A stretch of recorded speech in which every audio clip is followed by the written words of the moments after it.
All right. Yeah, I can hear Dave. He's so far away from his computer right now. I know. He's like He always gets here like right as we're starting. he's cracking. Hey, a I was here soda. before you, motherfucker. I was here before you. I just took a break. Hey, there's people He's ready to watching. go. You- I'm ready for you this better- top 20, baby. You settle better down. bring You settle it, Dave. down. I like that sass you got. The fire is here. You're gonna need it, buddy. You're gonna need it. Dun, What's my up, God, you guys 110? What's up, Johnny Ride Pop? What's up, Stay Warm? dun. Carloni, oh boy. Are we streaming already? Oh, dude, it's Juicy 6:02. cat. We were Robert streaming 2 Sullivan. minutes ago. I just want to say, Robert Sullivan, All right. you are awesome. I always appreciate your support. Much love to you, man. Kev Gret, the time is upon us. Matt Brenner, London Roland, what's up, dude? Marty Brenner, hello. Did I say that twice? Maybe. James Davis. Say it 3 times, god damn Captain it. Fuzzy God damn it. Bottom, the game cat. Meow. Baramio, what's up, my dude? KB, Sebastian Pagan, Fred Wheatfill, Nick Mulo, Kate Panic, Bob Zarkoff, the Underground Dave Station Game Cattle, aka the greatest name ever known. Fries and Chip, who I used to call Friendship because I can't read. ADHD K1D Vlogs, what's up?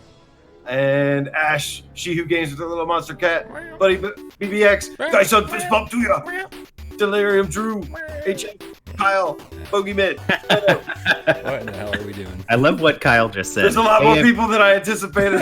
Kyle says, "Hey everyone, let the bloodbath begin. No more friendship, no more alliances." It's true. This is It's PSVR damn Gamescast Live, where we film live every Thursday night, 6 p.m. Eastern, and we do this live right here, guys. Like this is live. This is us, and this is you, and this is all of us together. This is PSVR Gamescast Live, and as always, my name's Brian Paul from this channel right here, without Parole, and to my far left, all the way over there on the other side of the screen. That's no, it's you, AJ. Yeah, it's AJ from PSVR Underground, and this channel right here, without Parole. How's it going, buddy? Oh man, amazing as always. So much PSVR news to cover, and today is the day I've been waiting for. Do we have time for news? We're going to be here all night. Okay. Oh yeah. You guys all better of us are strap gonna in. be I thought we were just all going to night. dive right into it. I've Okay. got plenty of oxygen and carbon stored to for the long run. I have sodium because I got my shields up. That's a No Man's Sky joke, folks. And then this guy here in the middle, cluing everyone into my awful jokes. That's Dave from Dave Station It's okay. VR. I like this. Is your channel can't still be dormant from the last time we talked? It Because- is. I still haven't streamed No Man's Sky, You which didn't is stream No actually a Man's good Sky. thing. I crashed so many times when I tried to play multiplayer with you guys. Same. It would have been laborious for the stream. So one thing I noticed is when we started at like 2 p.m., it was working fine, and then by 5, it was just a shit show. So I think servers got overloaded. Yeah, Anyways, a lot I'm of gonna people stream it showing soon, up. maybe tonight. Yeah. We're gonna go all. We're gonna talk about No Man's Yeah. Sky for the top 20, so we will have that covered. Yeah, real And we quick. might talk about it in the top 22. I don't know.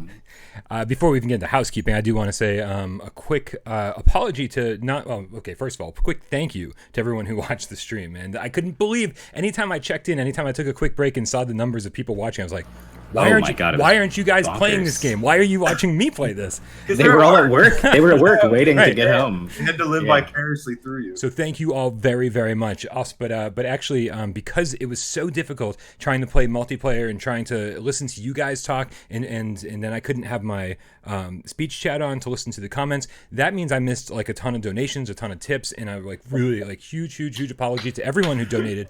I tried to kind of seek you guys out and hit you up in the comments separately and say thank you personally.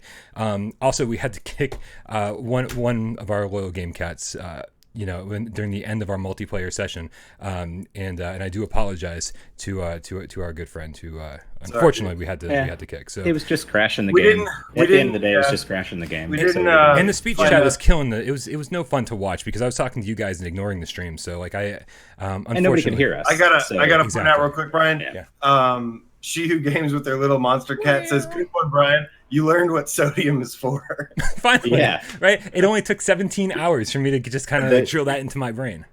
The one thing that I'm so glad you learned is that the mining laser is for mining, not the melee button. Because the first couple streams you were just hitting everything, and it was driving me crazy. No, and I was no. like, "You have a mining laser, Brian." But now- but here's the thing: during those first few streams, I realized how quickly everything gets depleted and how difficult it was for me to, find the materials, and so I was like, oh, I can just punch these things, so I don't have to deplete my mind. I guess. And that's why I was doing it. And when people are like, dude, you've got to, I'm like, I know, but I'm scared to use my materials.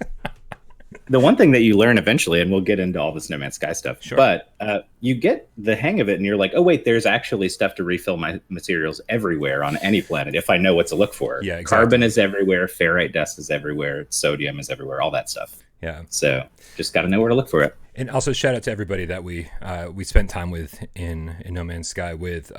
Obviously Fozza 73 was our dude who we had to kick, but unfortunately, but we did. Miles Dyer was the first person to show up, and we hung out a little bit, and then obviously you guys, both of you guys are awesome, and then on top of that we had Joystick Guru, and was that our party? Who else did we have? Did I miss anybody? I don't want to miss anybody.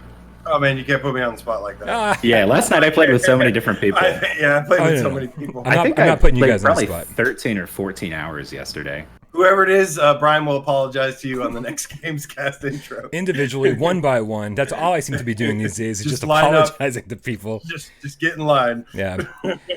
But let's take care of a little bit of housekeeping here.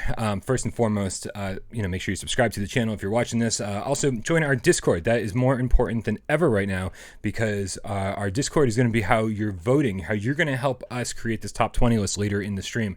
It's Discord's not user friendly for newcomers, but man, just struggle through it for a few minutes and you'll get the hang of it. We all did, and I love it now.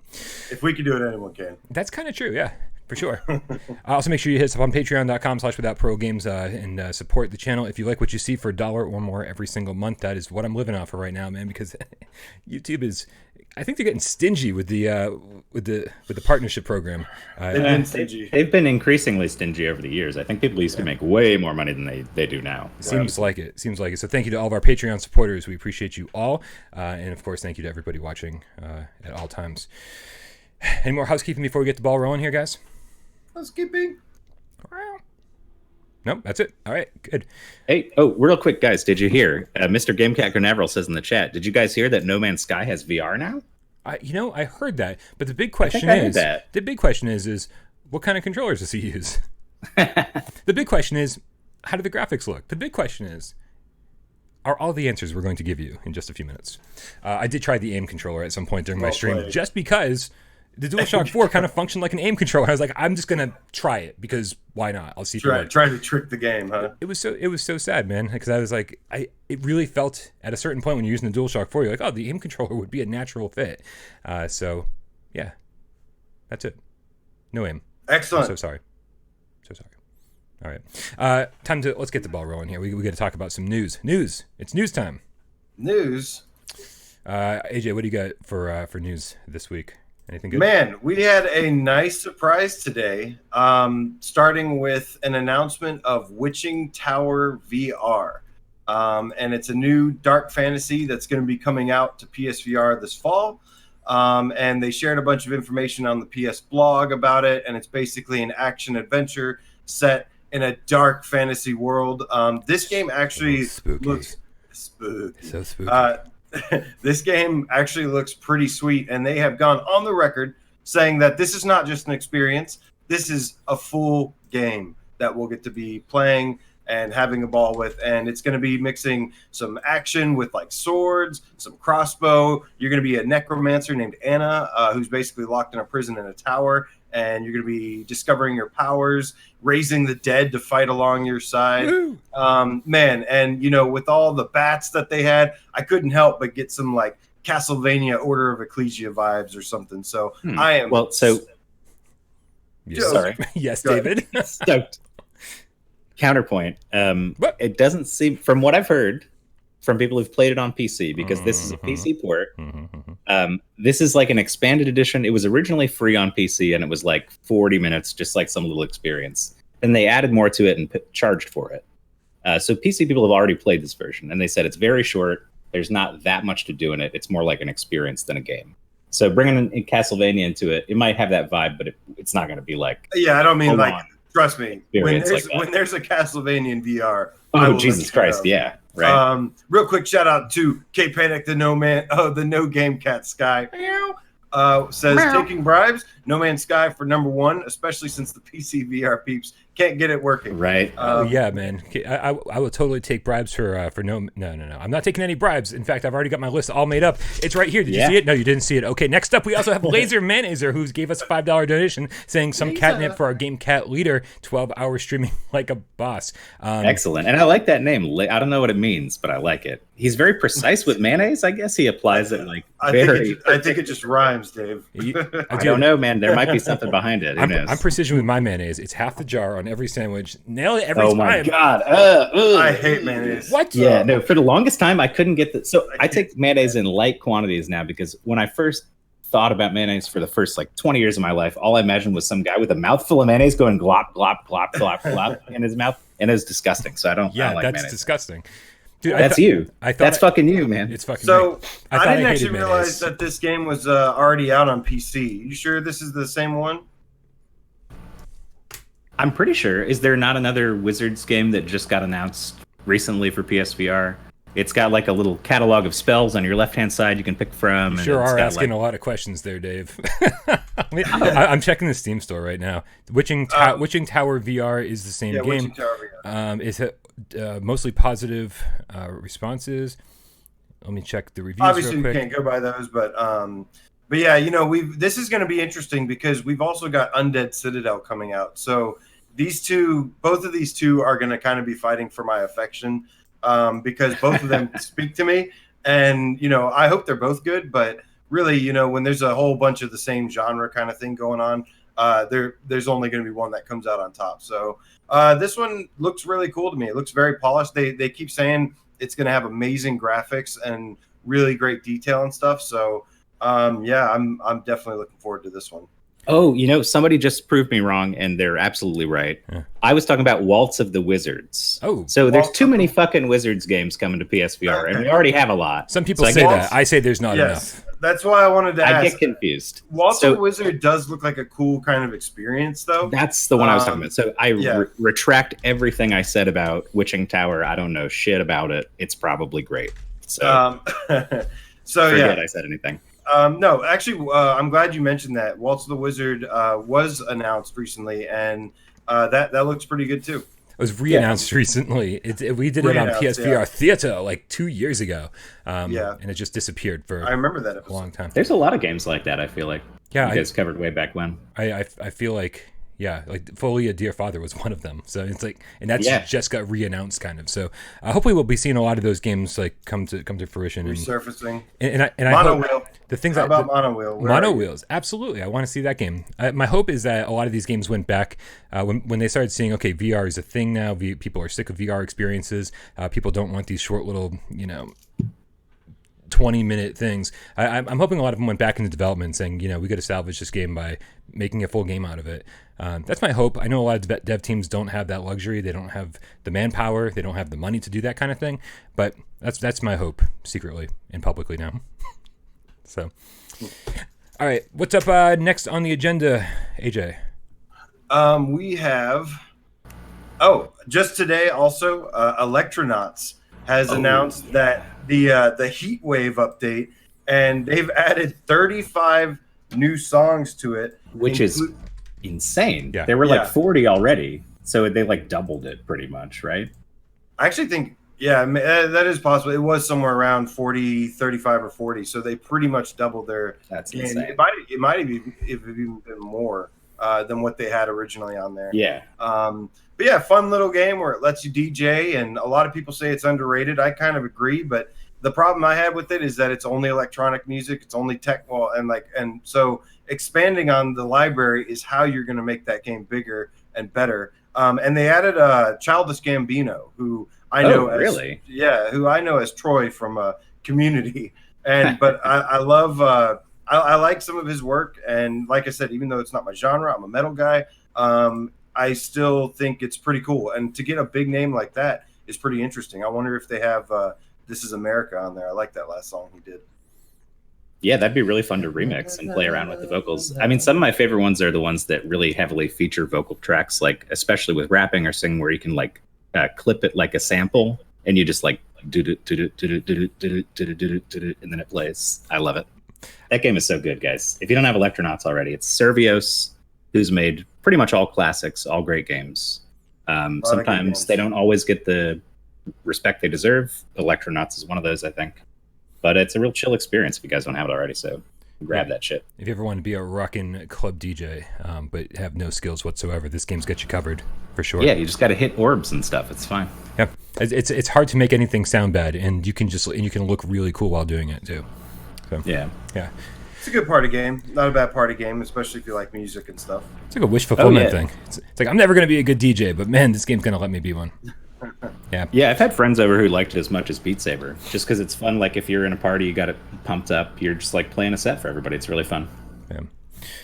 All right, Electronauts is not going to make the top 20, Doozy Cat. Spoilers. No, it's not going on the top 20. It's good, though. It's never made any of our top lists, unfortunately. It's not because of it's just because of what else there is. It has nothing to do with the game itself. It really could be on there, arguably, but I think if it had each genre of music and had some sort of gameplay to it, maybe it would have a better chance. But yeah, I think it's a great game. It's just something I don't come back to very often. The competition is really fierce these days. At this point, it's pretty safe to say if a game doesn't make the list that you think it should, then it's just because the other games are just so amazingly. That's for the top 50 list. Yep. All right. What's next on the list, AJ? What do we got? So I had the pleasure of playing Firewall the other day. We had the dark web update, and this is a game that most likely will be on the top 20 list. Mm-hmm. And I had my good buddy Killatrix, and was like, "Hey, you want to play Firewall when dark web comes out?" And Dave, can you mute real quick for me, man? The fan is killing me. I don't know how you can hear that. It's the same as my setup always is. It's kind of weird. I don't know. It's just coming through now. But anyways, I had my good dude Killatrix to join us, and he was like, "Hey, I've got this guy named the Hoon and Yeehaw Donkey, and they just happen to be the number 1 and number 9 ranked players in the world on Firewall." Nice. And he was like, "You wanna play with them?" I was like, I don't think that's necessary, but sure, we can join them. So when we were playing, we played the new newsroom, and it's another level that I really like. I think FOB has been the weakest one up to this point. Free update, doesn't cost a thing, and during the match, we noticed something on the TV screens. They had each of the levels on the TV screen, and we took a closer look, and there was actually what seemed to be the next map on the TV screens that they were showing. So we already know it's called Cargo from the trailer. However, we got a first look at it, and it's on a boat, and it looks pretty amazing. It actually looks like, to be honest, it'll likely be my next favorite level because I love docks and being on the boat itself. And the huge, towering, top of the boat and everything. I don't know what it's called, not the crest, but it looks pretty cool. So we got a sneak peek, and I don't know if anyone else has noticed this yet. I posted on Twitter, posted in the Discord, so I know you guys know about it. But outside of that, I'm not sure anyone else has picked up on that. The next map is on the TV there. So, Brian, did you happen to have that reel of it's been playing the entire time you've been talking, so nice. Everyone can see what you're talking about. Yeah, I think everybody in the chat agrees. They look like they really like the look of the new levels. So let me know what you guys think. You guys think it looks cool? So obviously it could be next week that it pops, and we don't know yet. But love the new map, Newsroom. We were goofing around, having lots of fun. But anyways, good stuff. Yeah, Newsroom is definitely one of my new favorite maps. It just feels like it feels and looks a lot different than a lot of the other ones. So anytime they kind of mix up the map layouts significantly, it adds a ton to the strategy. And especially when you play with people who've been playing for such a long time, they kind of have these these can't miss strategies for some of the older maps. And so throwing them for a loop is really nice sometimes. Dave, you got impressions about? Oh yeah, no, I was just trying to fix my audio because he was talking about the fan again. So I adjusted some settings. I don't know if it's any better. It's actually louder somehow. Louder. Yeah, Okay. the fan's Well, really loud. It's crazy. the fan's louder. Guys, it must be something with the Hey, connection. listen, 'cause at least the we're not cutting out anymore. I'm in the room and the fan's not loud at all. But I'll try it again. Hold on. Just keep talking about Firewall. It'll be good. That's all I got.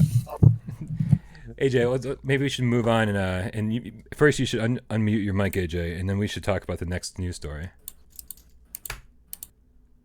Nope, your mic is totally muted. Nah, he doesn't want to. Uh-oh. Oh no. Did we lose him? This is going to make the top 20 discussion really interesting. Did he freeze out or something? No, he's videos there. No sound though. All right, so I'll talk about Firewall while both of you guys figure out your audio problems.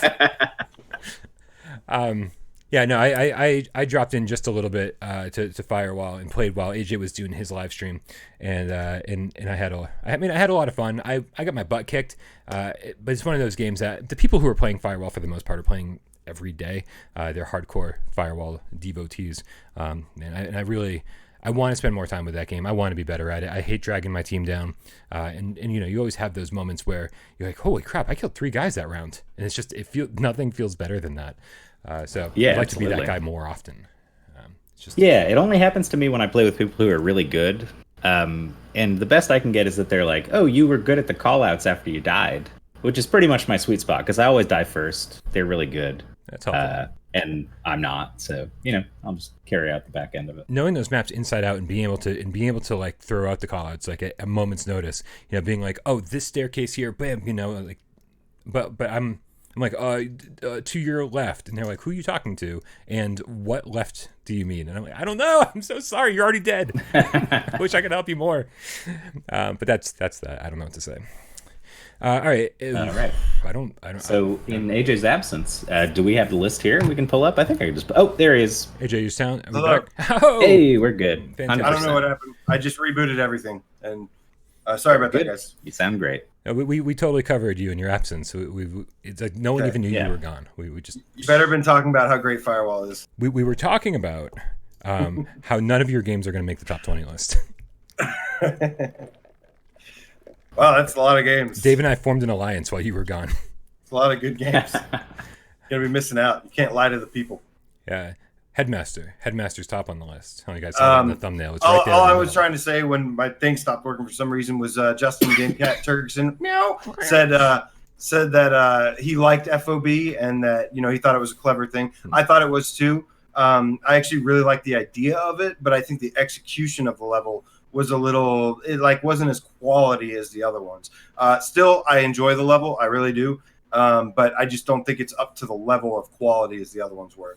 But at the end of the day, all these levels have been free. They could have charged, they could have made these 4 maps that they've added and charged for them as a separate DLC. Instead, they gave it to us for free, and then they made all the stuff that you want to pay for cosmetic only. So. Yeah. I know they have their ups and downs in terms of server issues, little things here, bugs and stuff, but in that regard, I appreciate them for that. Yeah, that's all I care about is more maps. And Doozy Cat says, given what you're saying, is there still room for a newbie in Firewall? And there absolutely is. They seem to have gotten better about matchmaking. So that if you're in a group with a bunch of newbies, then you get teamed up with a bunch of newbies. The problem is I don't think there's that many.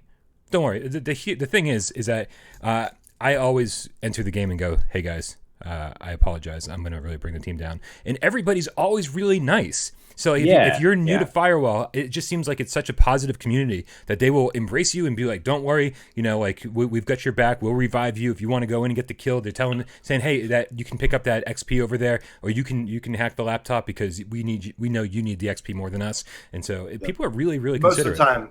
Most of the time you'll get that. It is a competitive multiplayer shooter, so there's going to be some couple toxic players here and there, but I promise you the majority are very nice and very kind. And just like you said, they're like, here, you take the laptop, get the XP, stuff like that.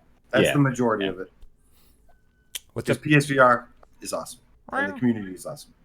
Yeah, without Parole community especially, but Firewall too. They're part of the community. Some of them have no idea who we are. Most of them, I think. That's why I like playing. I like playing Firewall because they drop in and they're like, we have no idea who you are. And I was like, let's keep it that way. They know who Frank is, though. They do. They do. They do know who Frank is. They go. They go. I kind of recognize your voice. Do you have a YouTube channel? And I go, yeah. They go, are you Frank?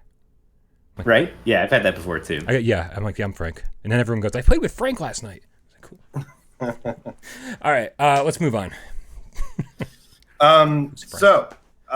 Real quick update on Sabre VR. This game came out a couple weeks back and was kind of okay. Really, the biggest problem with it was that it didn't have any bots. It had forced blinders, which they went ahead and removed the very next day. And I know you two aren't as crazy about the game as I am.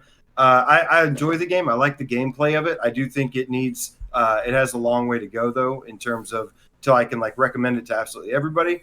But they gave me an email and just wanted to let me know that they have a series of patches on the way that they're going to be dropping soon. And it's going to most likely involve DualShock 4 support, major bug fixes about spawn points, stuff like that. And and they also said that, basically they said, we just want to, show our appreciation, and we would like you to choose a bunch of colors and submit them to us, give them a name, and we might be able to put them in the game for you. So, I told them a couple ideas. I told them, without parole, a police car. I told them God Cannon, white and then gold trim. But I told them the really most important one was we have the most amazing community called the Game Cats. And so I made it an orange and black and told them, if you can make this one is more important because this represents a full community of hardcore PSVR players that are so friendly to each other and everyone else and supportive of PSVR. They back it up. Anything they say, they back up most of the time. And we wouldn't be here without them. So that one was for all you guys, and just wanted to share that because just because I love you guys, man. I love you guys. The community is great, man. And look how we saved Megalith. I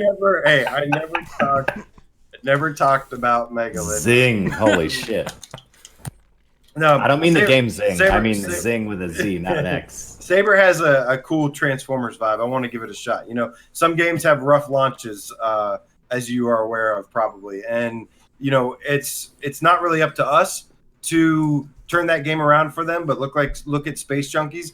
Sometimes getting some community feedback and adding that in can really turn a game around for them. And if the game is better, everybody wins. I mean, we win because we get a better game. They win because more people buy it. So good luck to you guys over there at Firepoint Games, and looking forward to the updates. And shout out to Bel Ramio, the space pirate game cat, who just changed his name because I never remembered that he was Blah Blue, the game cat. I was like, oh, again, just like Dylan, Gladstone. Thank you. Fuck, man. Dylan Gladstone and Jyox the Game Cat. I could never remember that they were the same person. So thank you, Bell, for changing your name and giving us a generous donation. He said, I saved money on Firewall because of its sale. Here's your cut of what I saved. Wow. Thank you very much, dude. We appreciate you. That was awesome, dude. Absolutely. And just a reminder, everybody join the Discord right now because the Discord is where the voting's happening for the top 20 in a few minutes. And on top of that, it's where we hang out all the time. If I'm at my computer editing or writing a script or something, I am right here on Discord. I've been trying to stop into the community more, man. There's still some hardcore community members over there on the PlayStation 4. Shout out to everybody over there. The fact that it's not just a totally dead place, and the fact that those people are hanging on there, I'm like, you know what, this is awesome. That's some dedication. So I've been trying to stop in there and see what everyone's up to. So shout out to all of our PS4 community members as well. And real quick, if you guys don't know what the hell Discord is or how you get there or how to sign up, there's a link in the description, right? You always put a link in the description. So just click that in, and Nick just dropped it in the chat. Wow. Good on you, Nick. Thanks, Nick. So yeah, it's real easy, guys. Just make a name, sign up, and then we can all vote. It'll be great. Absolutely. All right, what's next? Next, we have, what is it called? What are they called? They're called Phaser Lock Interactive has announced that Final Assault is bringing the battle to PlayStation VR in Q4 2019. Now, what is Final Assault? Tell me more. I'm so glad you asked, because Final Assault is actually what it seems to be is it's actually already available on PC. So if you want to go check out some reviews over there, you can get maybe a hint of how it's doing. But it's essentially looks like a kind of Command and Conquer kind of game, which I'm a huge fan of Command and Conquer. It looks like a little bit different in terms of gameplay, though. But from the view, it looks like Command and Conquer. It's a World War II game where you control like troops and they battle against each other and stuff. Looks like it could be kind of fun. Definitely looks better than what was that, Quar? I was going to say it sounds like Quar to me. That's sort of like a warfare RTS kind of thing, right? This doesn't involve anteaters. This involves good. actual military troops and stuff like that. And it looks like it could be a fun strategy game. And yeah, so it'll be coming Q4 2019. But really, why don't we get anteaters to do the wars for us? To be honest. A lot less lives lost. Because they wouldn't really focus on the fighting. You never know. On fighting. You never gave him a shot, did you? To eat. You never gave him a chance. But also, let's be all very, very, very cautiously optimistic about this game because it comes to us from. Actually, are they just is Smilegate publishing it, or are they just developers? This says I have no idea. This says Phaser Lock Interactive. Well, if Phaser Lock Interactive is the developer, then I really, really hope they keep an eye out for their publisher, Smilegate, because Smilegate is the ones who did Focus on You, and they charged $40 for that game, and then had a ton of microtransactions to keep the game going on your second playthrough. So just be wary. Make sure that the publishing deal didn't totally corrupt their game. But that's just something to be aware of. Heads up. All right, what else we got? Now it is time to shift our focus to a game that just came out earlier yesterday. I was going to say earlier this week, but it was actually yesterday. Before we get the top 20 started, let's talk a little bit about No Man's Sky real quick. Yes, please. Kick this thing off. So you guys take it away. Well, my story starts at around 7 a.m. yesterday, when I woke up moments before my alarm clock went off, and I said, you know what, I'll just check the No Man's Sky tile and do the check for update thing and see if it's updated. And it updated, and as it was updating, I proceeded to call AJ, who answered on the second ring, and Dave Station, who never answered my phone call after 7 phone calls. I sleep with my phone on silent. I'm sorry about that. But yet you told me to call you if it drops and you're asleep. So thanks for that. Sorry. And the thing is, I dropped in, and the first thing I saw was teleportation and click turning in a really blurry planet. I said, oh, we're in big trouble. And I checked the options, immediately found a way to turn off the click turning, immediately found a way to turn off the teleportation. Yeah.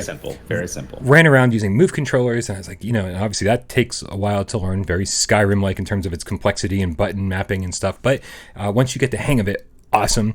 And then if you can get over the blurriness of this game, then this is No Man's Sky in VR. And that is, for millions of people out there, that is amazing news.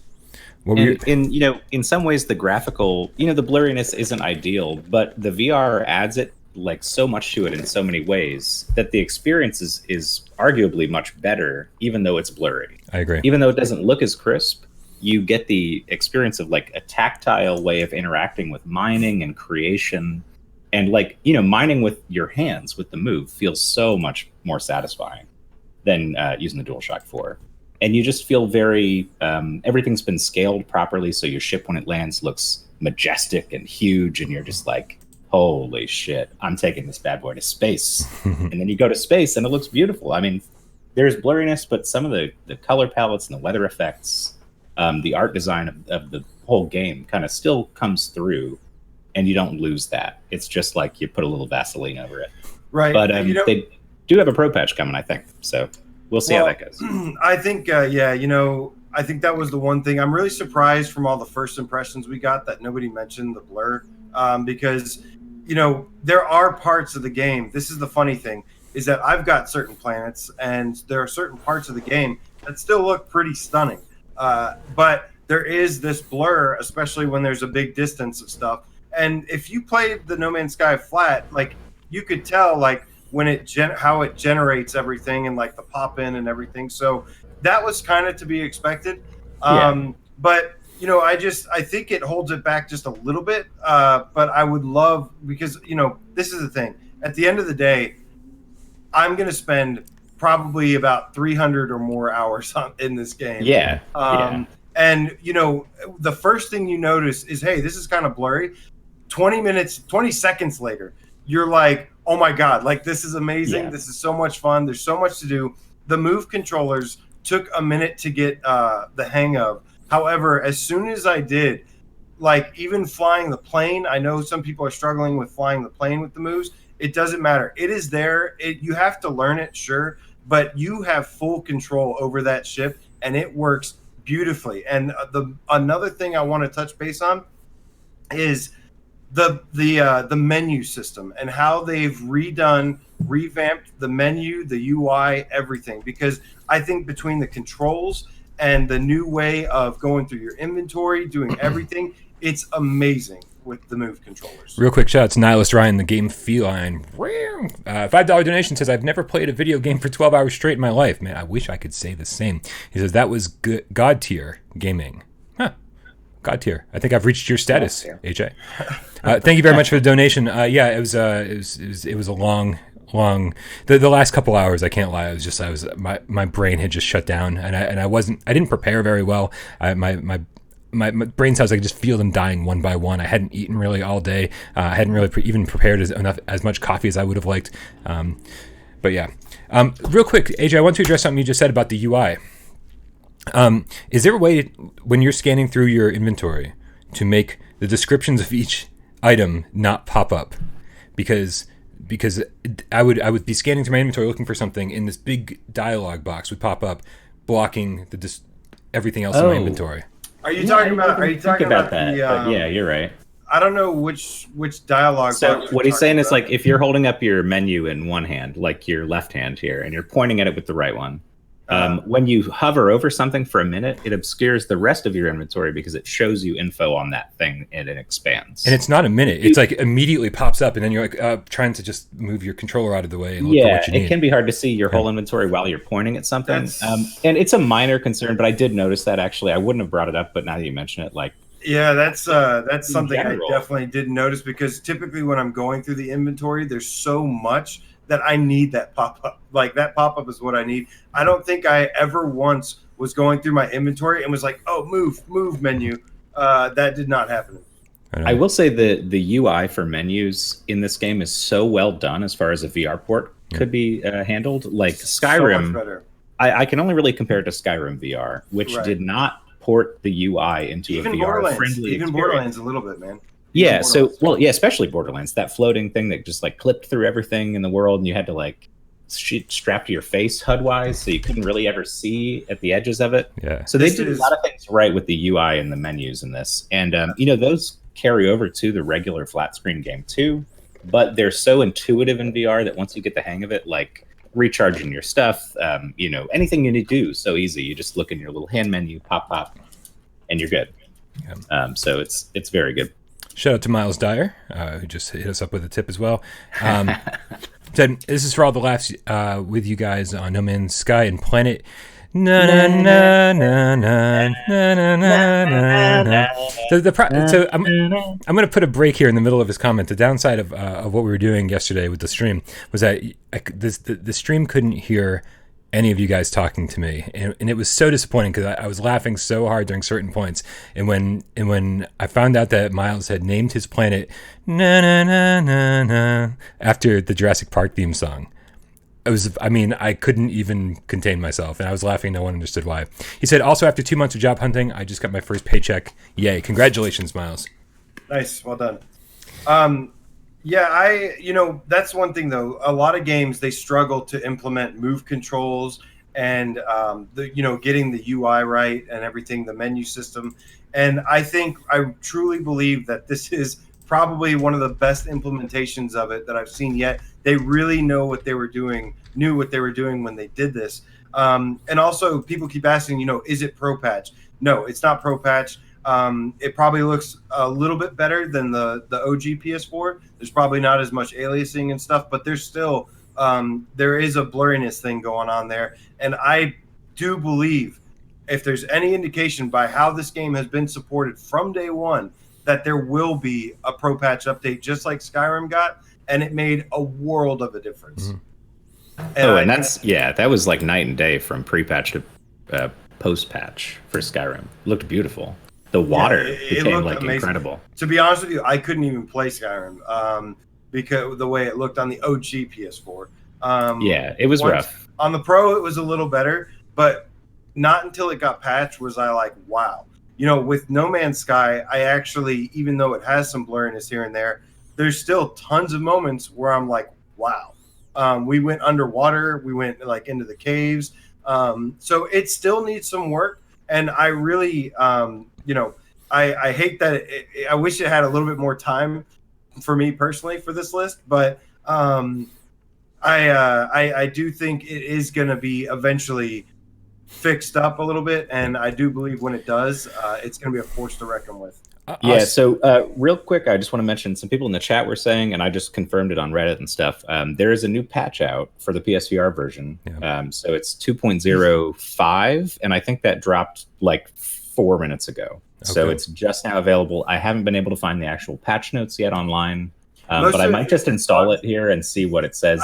It's not going to be any pro patch or anything. It's going to be bug fixes. Bug fixes, yeah. But I'm just curious if anybody can find out what they fixed, or if they can tell us what they fixed, because I there's a lot of bugs. I'd like to see what they got. There were definitely some issues with the multiplayer when you get too many people in the same system. Yes, it would chug, and then it would when you go to the Nexus, it would blue screen a lot. I actually, once I turned off for everybody that wants to do the Nexus missions, because you need those to do like the riding the animals and a couple other things. We highly recommend that you turn off the ambient multiplayer, disable that, and then change your can people join to invite only. And if you turn those off, I was able to run around the Nexus with no issues, no crashing several times last night, and was able to continue doing those missions. And man, the Nexus looks good too. Once they get that up and running, that place, that hub looks amazing. We're gonna have, I know it reminds me a lot of like the main town in World of Warcraft, or like the store. There was like a spot in like EverQuest where there were people that would log in every single day and play this game, and they would just sit there in that store just trading stuff all day, every day. And that's what I love about No Man's Sky, is you can play this game however you want. You want to go explore, go explore. Yeah. You want to do space battle missions, go do space battle missions. You want to farm. I mean, there's so many options. Now with this update, we're talking all about the VR stuff, but there's so many things even beyond the VR, like, what AJ's saying here. I'm excited about the fact that I can cook food in a nutrient processor and sell that to people. Like, I just learned the other day, you can don't eat Dave's food. Don't eat Dave's food. Well, let me tell you, I turned frost crystals into glass that I then turned into flour that I used to make bread. I also turned poop into yeast, so it's poop glass bread. I was telling Dave, I was like, why are you making food out of poop? And he's like, that's all I could do. He was like, nobody will ever know because it'll taste delicious. Exactly. Everybody. And there's actually a guy on the Nexus who you serve your food to, and he gives you nanites if he likes it. So you just serve him poop every day? Oh, I gave him that poop glass bread. He said, this is delightful. And then the next time I give him the same bread, and he said, this sucks. And he'd give me less. It's kind of random, I think. Dave, I heard a rumor through the Discord that you might have killed somebody on accident. Was it? I did, actually. Yes. No, I went to poisoning. No, because you can melee with your hands now in VR. I accidentally punched somebody, I think. And I don't know what happened. But I killed him. I was going around trying to feed certain animals to domesticate them, and I kept punching them by accident. Yeah, you killed so many creatures. I have so much like animals, like dead animal sausage or something, because I kept doing that by accident. But have you ridden an animal yet, or milked an animal? I have not gotten to that point. No, I don't think it's going to take a while to get there. It's going to take a minute, but I'm going to do it. And, if we weren't doing this top 20, it's what I'd be doing right now. But we can just stop. We can just stop so you can get back to it. If that's what you want. Yeah. Okay, cool. Yeah, we can do the top 20 another time, guys. What do you think? Let's all just get back to No Man's Sky. Let's just go play No Man's Sky. I want to milk those little dinosaurs, man.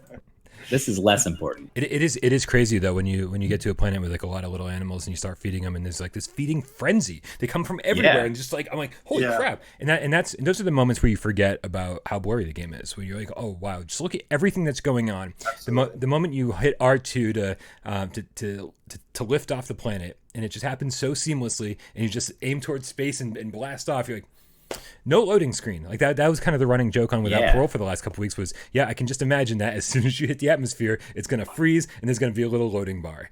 Something is going to rip us out of the immersion. And I'll say there are little things that you notice that are, I almost feel embarrassed pointing them out because of everything this game is doing. But sometimes when you get into space and you see a couple planets, you're like, those are just totally sprites and they're not changing it all. And then at some point, like other planets pop out from behind them. You're like, okay, they had to play some tricks visually to make this thing work. But man, like the experience is still 99% there. And the second that they fix a lot of the bugs and the multiplayer stuff, man, I think this is a game that wherever it lands on our top 20 today, the next time we do a top 20 will be much higher. Yep. Yeah. No matter what happens today, it's something that the other games need to watch out for. Because if there's any developer that's going to fix up a game after it gets launched, it's fucking Hello Games. Yeah. So I have no doubt that this is going to be near the top of the list. They also did a couple things about like tweaking the like writing in the exocrafts. They took away the boost because that was actually one of the first things I wanted to do was drive an exocraft off a mountain because that's what I like to do. That's what I like to do. I was ready to do that, but they took away the boost. They also made like the ship not shake as much. So, but the plus side to that is that players that I know personally that suffer from motion sickness said they are getting no motion sickness from anywhere in the game. So, even though that was a little sacrifice they had to make, good job on them because, it looks like the results are working so far. Nice. Yeah, absolutely. I mean, the only time it might make you queasy is when the frame rate drops, but that's like the second before your game crashes anyways. So it's not like you walk around, well, I did, with a terrible frame rate. Well, that's because you had like 9 people in your system. Right. At the same time, and it ended up crashing anyways, right? It didn't end up crashing, but what did happen was that I even after I went solo, single player, and left everybody behind, it maintained that frame rate as if the game was trying to keep itself from crashing. So I just had to save my game, quit the entire game and restart. One thing that I would really, really highly suggest to anybody who has any issues at all with the Nexus or frame rate or crashes or anything, and this is from experience. Last night, as soon as I turned off ambient multiplayer, and I think AJ referred to this earlier, you turn off ambient multiplayer and make it invite only, and then I had no bugs, no crashes, no frame rate issues. It ran perfectly. So I think it's just the fact that there were so many people on the servers last night, and it was like big launch day, that the multiplayer aspect sort of tanked a lot of other aspects of the game if you had it turned on. So until they get that all sorted out, just turn off the ambient multiplayer unless you're intentionally playing with friends. And I'm going to assume this is one of the things they already fixed in one of their 2 hot fixes. But I hope so, I've never heard so many of the same comments in one stream before. People came in over and over and over and over saying, how do I get this to start in VR? And the fact is that if you have boost mode or super sampling on, it can totally keep a PlayStation VR game from running. It's one of those things that happens so seldom that you may have never noticed that this is an issue with different PSVR games. But the fact is anytime somebody can't get their PSVR game started, that's my first question for them. I'm like, do you have a Pro? And if you do, is boost mode and super sampling turned on? Because turn them off and you're good. And that happened probably 100 times over the course of yesterday's 12-hour stream. So hopefully everyone has gotten the word, and hopefully Hello Games has patched that so that there's a workaround. The other thing, too, is I think you have to have the VR headset turned on before you launch the game for it to register that you want to play in VR. So people were saying to me that they turned it on after they started up the game, and it didn't let them switch to VR. Gotcha. So just keep that in mind, too. That's No Man's Sky Beyond, and in closing, it's so good. In closing, I do want to say I am absolutely shocked by what Hello Games was able to accomplish. The fact that the entire game is there, the fact that everyone started with their saved game, and there were no, it sounds like there were a couple problems, but for overall, there weren't as many problems as you'd expect from a patch this large or an update this large. And the fact that the entire game just works and running around the planet with you guys and jumping up and down and getting into exocrafts. It's an experience like no other. And when you do it in VR, it's just even better. And they added to it. There's stuff that even the original players haven't played, not only the Nexus, but the flora, the fauna. I saw some planets, some plants, some animals I've never seen before. So it's like I get to, even though I have 130 hours in the game, it's like I get to start over and Yeah, to explore new things. And that's not many games can do that. And this is, by the way, this was free. This update was absolutely free. Right. So they're going to just be a little patient.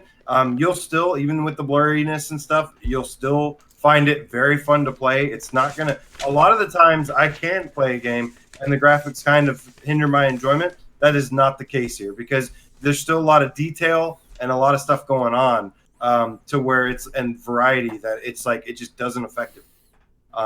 That's something that I was actually surprised by myself, that didn't affect me. And, you know, the sense of scale you get from the way this is implemented kind of makes up in a lot of ways for the lack of graphical quality. Because if you've played No Man's Sky before, you're seeing all this stuff in a way you've never seen it. The trees that you used to mine are actually 50 feet tall, and you look up at them, and it's insane. Right. And like your ship landing, like I said earlier, looks wild because it's so massive coming down in front of you. And you just really, that sense of scale trumps the blurriness, I think. Yeah. And the pro patch is coming, so I don't think we'll have to worry too much about the blurriness in the long run. I'm sure. Well, they're gonna fix the bugs and the crashing and stuff like that first, which may have already been fixed if the patch just came out. And then they're gonna get to that as soon as they get everything working properly. They're gonna get that pro patch most likely, and it's gonna be glorious. Yeah. I don't know how the rest of that song goes. Yeah. Well, if it's anything like this, it's going to go on for 3 hours. Is that how the song goes? I don't. Ladies and gentlemen, if you want, I can just do the song for the entire top 20 discussion. We could, and you guys can take care of that, like the whole discussion. Yeah. All right. So I know there's been a lot of people recommending how we do things for. Oh no, I just realized something went horribly wrong. But yeah, a lot of people have been recommending how we do things for this top 20 list.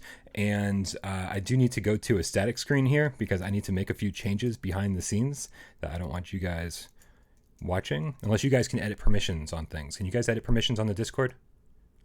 I don't know. I've never really been a mod. I mean, I am a mod, but I can't do anything. Yeah, mod status removed. I'm going to go to the whole screen really quick here.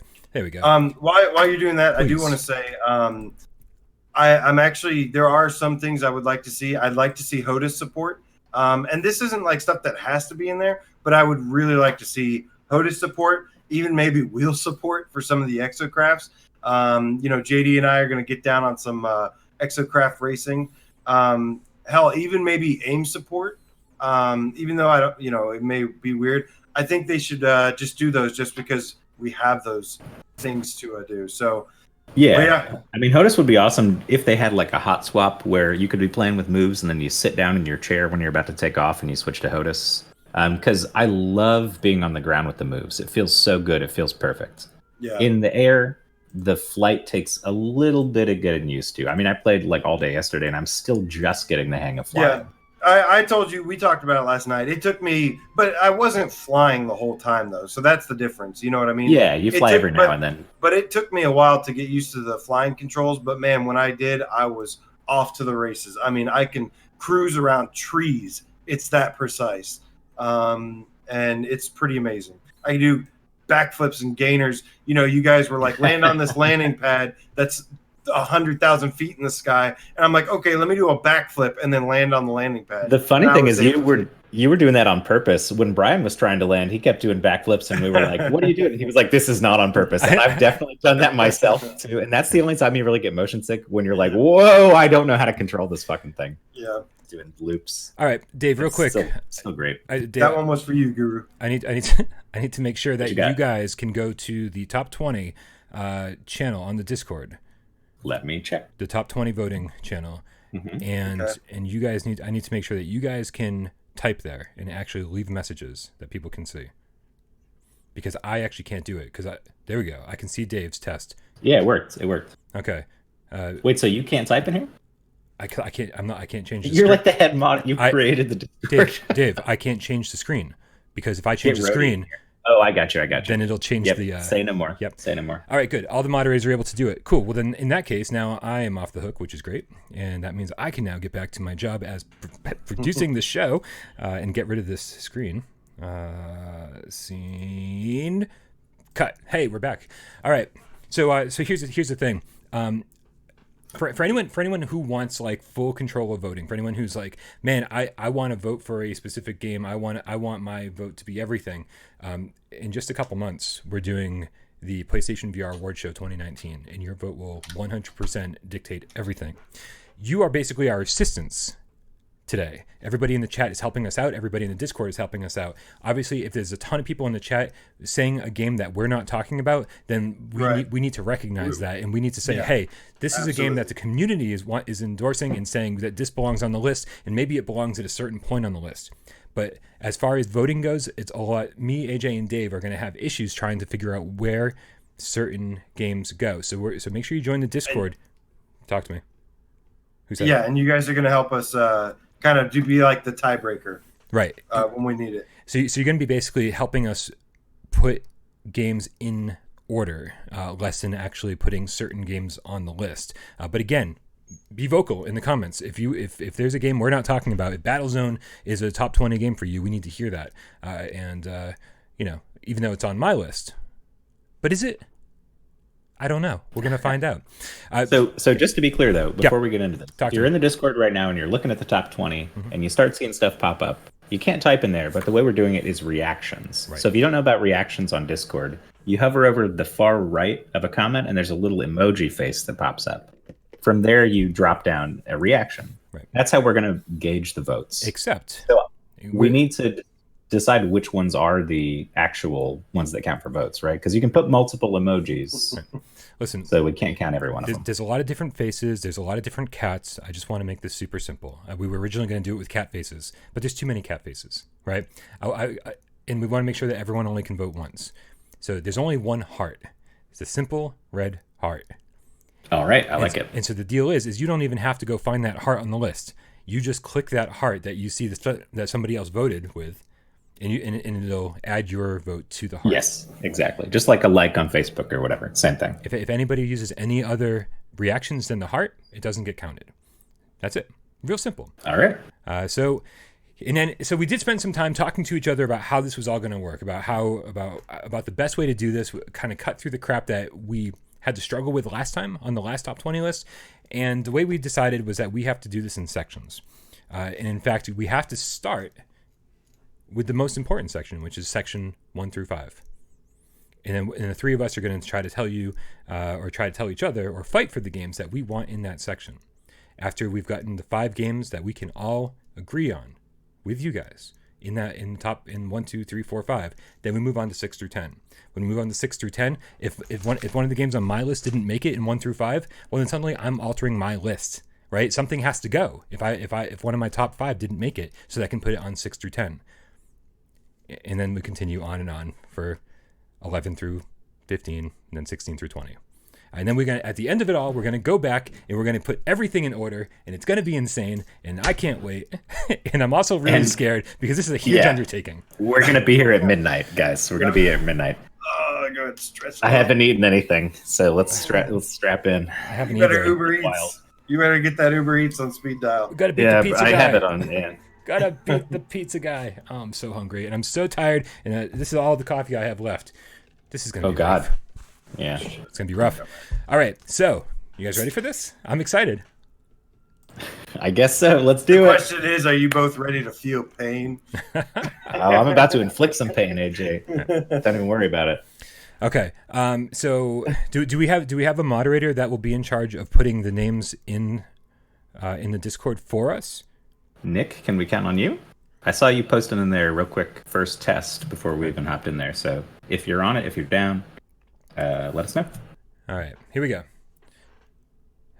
Okay, so here we go. Number 1, for myself, I need to vote. Number 1 is, where the hell did my list go? Are we doing a round table, or are you going to do your 1 through 5, or we all do our 1, we all do our 2, we all do our 3? Should we do 1 through 5 and do it that way? Yeah, or we could all do our number 1, debate on that. I'll do our number 2, whatever. Either way. All right, let's go one at a time and do it round table style. Okay, I like that. Yeah. All right, I'm gonna start. My number 1, to nobody's surprise whatsoever, is Resident Evil 7. Resident Evil 7. Yeah, obviously these lists are 100%. Obviously I want to speak for the community, but I also want to speak for myself. I think Resident Evil 7 is an amazing game, and it has all the horror elements that I want. It's got the length of the game that I want. It's got the replayability that I want. And the more I play that game, the more I love it. And it's the reigning defending champ. Yeah, and all that extra DLC, honestly, some of the best VR stuff is in there too, like those extra missions and replayable things that you can do that they added after the base game. Really, I mean, it's a great package. I hopped into Resident Evil 7 for like 10-15 minutes the other day just to grab some footage, and I automatically want to play it again. And I was scared shitless. I was like, I have no idea where I am, where I left off. I was like, but I'm so scared right now. But we're not here to all agree with Brian's number one, are we? We're here to say, AJ, what's your number one? Hold on, real quick shout out to Professor Lilith with the donation. Thank you so much, and thank you so much for joining us last night. She joined Dave and I and Mr. Sonic in some No Man's Sky. Good to see you. Thanks for joining. Yeah, Lilith's great. We put together the GameCat base with Lilith too, and Sonic up in the sky. And thank you for the donation. We love you. My number one is our Lord and Savior Astrobot. Oh boy. The highest rated VR game, not PSVR game, the highest rated VR game of all time. I just want to add that. Amazing graphics, amazing gameplay, innovative. First game to actually make good use of the touchpad on the PS4, on the DualShock 4. No other game ever did that. This game is blowing down doors everywhere it goes. And it's puff, and I'll blow your door down. This game crushes it. It's just a fantastic showcase of. It's basically the Mario of PSVR, and that's the kind of stuff I grew up on. So it's there. It's number one. It's quality.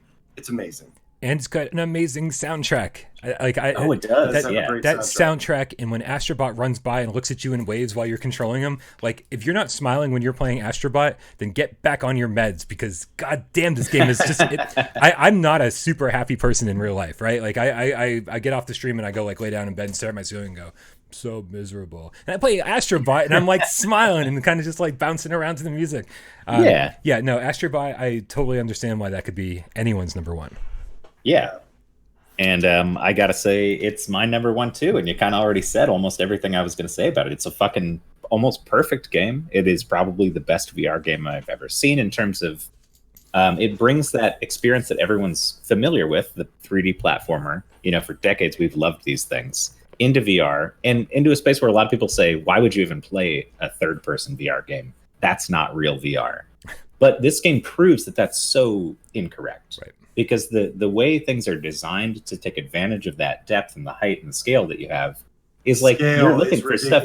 You're looking for stuff way down on the ground. I don't think any other game has made bosses look so ginormous as that game does. Yeah, and even if it's not your perspective, you still get the experience of it. Yeah. And the challenge modes are a ton of fun, and there's just so many moments, like you said, that you can't not smile. The first time the water goes over your face in that one level and you go underwater, or like when you come out and there's leaves that hang down like dreads and you can shake them around at the end of the stage. There's so many little touches like that really make it just untouchable, I guess, as a VR experience. It's so good. I don't know how you could say bad stuff about Astrobot. Nobody really does. Nope. It's my number one. They're wrong. And nobody will until I have to defend Resident Evil 7 for the crown. So next up, number 2. Hey, Resident Evil 7 is a formidable opponent, man. Yeah. It's going to be number 2, but that's fine. Yeah, go ahead. Number 2 on my list. No one ever expects the Spanish Inquisition. Ooh. But I think you can all but I think you can all expect that my number 2 is Astrobot Rescue Mission. So I need to say nothing else about Astrobot. That's my number 2. AJ, what's your number 2? My number 2 is actually Resident Evil 7. This is going swimmingly. It is a quality game. It's a 13-hour campaign. Some of the most scared I've ever been in my life. Mm-hmm. And it's a fully fledged AAA VR game. It's is it exclusive still? I think it's still exclusive. Oh, it will always be exclusive. Another exclusive. I think. I don't know. Can't get anywhere else. And just something that even if you don't like horror games, you need to give it a try, because if you can get through it, it's just one of the most exhilarating games I've ever played. Yeah. The scariest games. You, like I said, you could always interchange Astrobot and Resident Evil 7. So when Resident Evil 7 won the last one, I wasn't mad. I was totally happy with that. And when it wins this time, you won't be mad either. I won't. No, Astrobot's winning this time. Sorry. The only thing that I give Astrobot the edge, besides it being the highest rated PSVR game of all time, is that anybody can play it. Anybody can play it. There's some people that just can't play Resident Evil 7, can't play scary games, and I don't like people being left out. And Astrobot saves everybody. I don't like people not playing scary games. It's not that I dislike the person. I dislike the fact that they can't play it, because it's so good that if you can't play it, I'm like, I just want to shake you and go, come on, just try it again. Try it in small doses. There were moments, sorry, Dave. There were moments where I would stop and just take off the headset, breathe a little bit, and go, it's not real. It's just a game. Nothing's going to hurt me. Put the headset back on and forget everything I just told myself. So even though I love scary games, I still had to force myself to get through it. And I promise you, it's worth doing. It was hard. Yeah, it was hard. Oh, it was hard for me too. Yeah. The only person I've ever seen not scared by that game is Dez, and I don't know what's wrong with him. No one knows what's wrong with Dez. Maybe Amanda can help us out on that. I don't think I had the same depth of intensity as you guys, but I respect, and this is the important thing to me about Resident Evil, because this is also my number 2, Resident Evil 7, of course, is that even people who are too scared to play it and know they're too scared and tried and said it's not for me, still realize and respect that it's a fucking awesome game, really well done.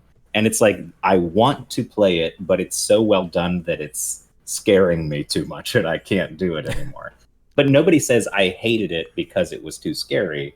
They say I wish I could play more, but it's just too much for me. Right. So for me, I'm kind of desensitized to horror stuff.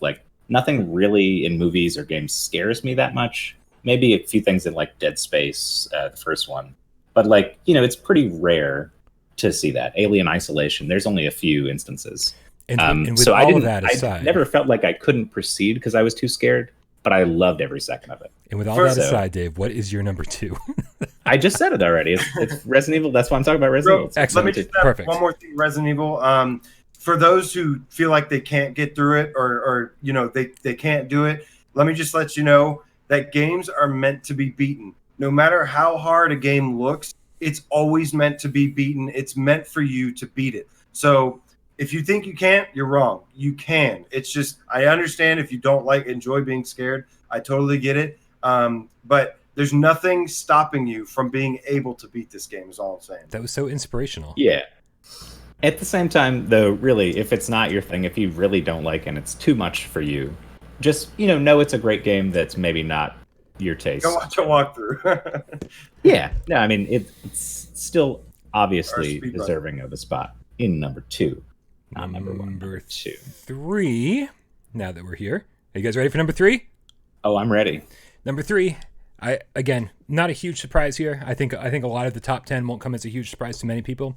But man, Firewall Zero Hour just keeps getting better and better and better. And now that we're through the whole Operation Nightfall scandal, now that the game works well, now that we've got new maps and new stuff, there's still scandal, Brian. There's still scandal, but that scandal will not keep me from enjoying that game. Every time I jump in, I remember how great it is. I love playing with other people.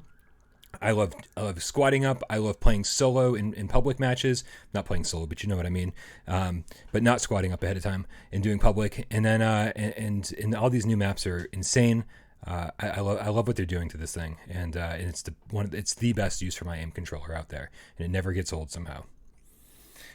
Better than Chromagun, really. It's just kidding. If Chromagun had left-handed support, Nick. I'm sorry, Nick. if I could recommend Chromagun to Nick because he's left-handed, there you go. Then that would change everything. No, it wouldn't change everything. What's AJ? What's your number 3? My number 3 is actually also Firewall Zero Hour, because look, I know they had some issues, like you said, with the thing, but the fact of the matter is, I have played this game for probably about 350 hours, and I can still play it. And not only that, but it's immersive. They continue to add content to it, free content to it. There is optional paid stuff, but you don't have to do that. I could continue playing this game without paying another penny to it, as I'm doing, and still enjoy it. And it's just PSVR needs that multiplayer shooter that everybody can always rely on, and that's the one. That lobby, the lobby, the matchmaking and stuff is never going to be empty for at least for a very, very long time. Never for a while. Never for. I was going to say never, but there's no other game like it. I love the game so much, and a lot of other people do too. It could be if it had, honestly, if Firewall had maybe like some servers and stuff, it'd probably be my number one. If it had servers, if it didn't have the bugs, dedicated servers. If it didn't have the little bugs in between here and there and stuff, it would have been my number one. Absolutely. Right on. All right, I'm going to diverge a little bit here, and I'm going to say, wait. What? I don't get to say what I'm Hold on. All right. I don't want. I just want to get caught up here. Okay, now you can tell me. What did you do in the meantime? I'm making sure that I'm keeping organized. Okay, gotcha. I didn't want to fall behind. My number 3, which also should not be surprising to anybody, is Beat Saber. I think Beat Saber is incredible. It's a great first VR experience for everybody. There's no motion sickness involved, and you feel like such a badass. And there's such a deep, potential learning curve if you actually get into it.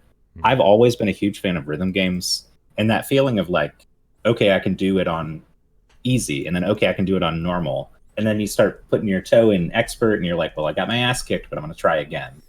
And just that sort of grind to get better at it. And then you realize I'm doing this shit no sweat, and I'm a badass at this game. It's such a good feeling when you can combine that tactile experience with the musical experience, and it's all sort of put together in a certain way. It's one of my favorite, and it's the most installed outside of No Man's Sky, the most installed VR game out there for a good reason. It's just so accessible and fun, and I love it. Well, it's hard to disagree. That's with my number 3. It is hard. It's hard to disagree with that. They've obviously been giving us paid DLC, but along with it, they've been very, very generous about original songs, adding stuff. For free. And with the upcoming OST 3, which I'm sure they're charging for, but it's also going to come with. There's also going to be the color change update, so you can change the color of your sabers in the background.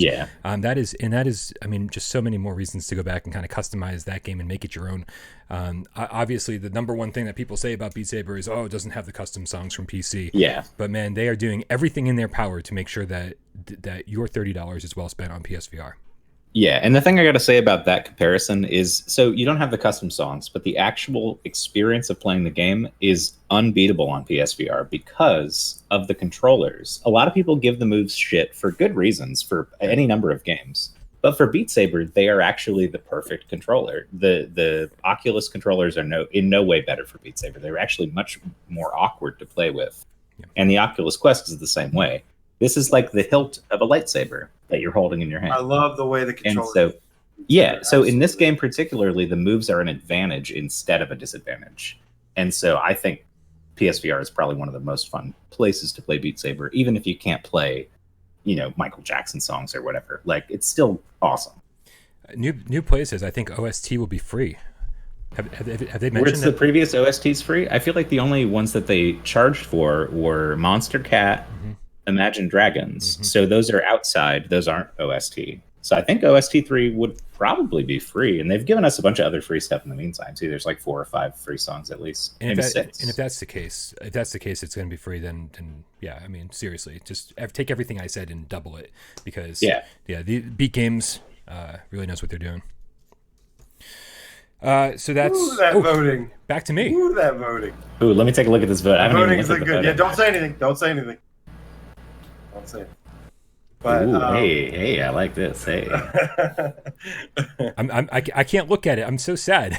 Yeah, nope. It's just gonna have to be a surprise. Oh, you know what? I could totally grab my phone and be looking at it the whole time. No. What's your don't look at it. Don't worry about it. Number 4, dude. What's your number 4? Yeah, get on it. Wait. Just tell me, because I can't be left. No, I can't. Brian, we're moving on. Wait. It's not about us. It's about them. It is. It's all about them. But tell me this. So are Resident Evil 7 and Astro Bite neck and neck at least? They're doing fine. They're pretty close. Yeah, they're pretty close. I don't know how I feel about this. Okay, it's pretty close. What up, Retro Gamer? And, Always a pleasure to see you too, my friend. Okay, so number 4.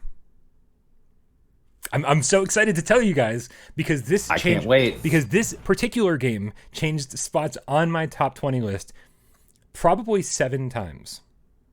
Okay. In fact, there was a moment where it didn't make my top 20 list. And then there was a moment where it was almost number 1. Is this Headmaster? And then there was a moment God damn it. It's fun. and then there was a moment where it landed just where it did right now. And that game is, God, I'm so bad with this right here. That game is No Man's Sky Beyond.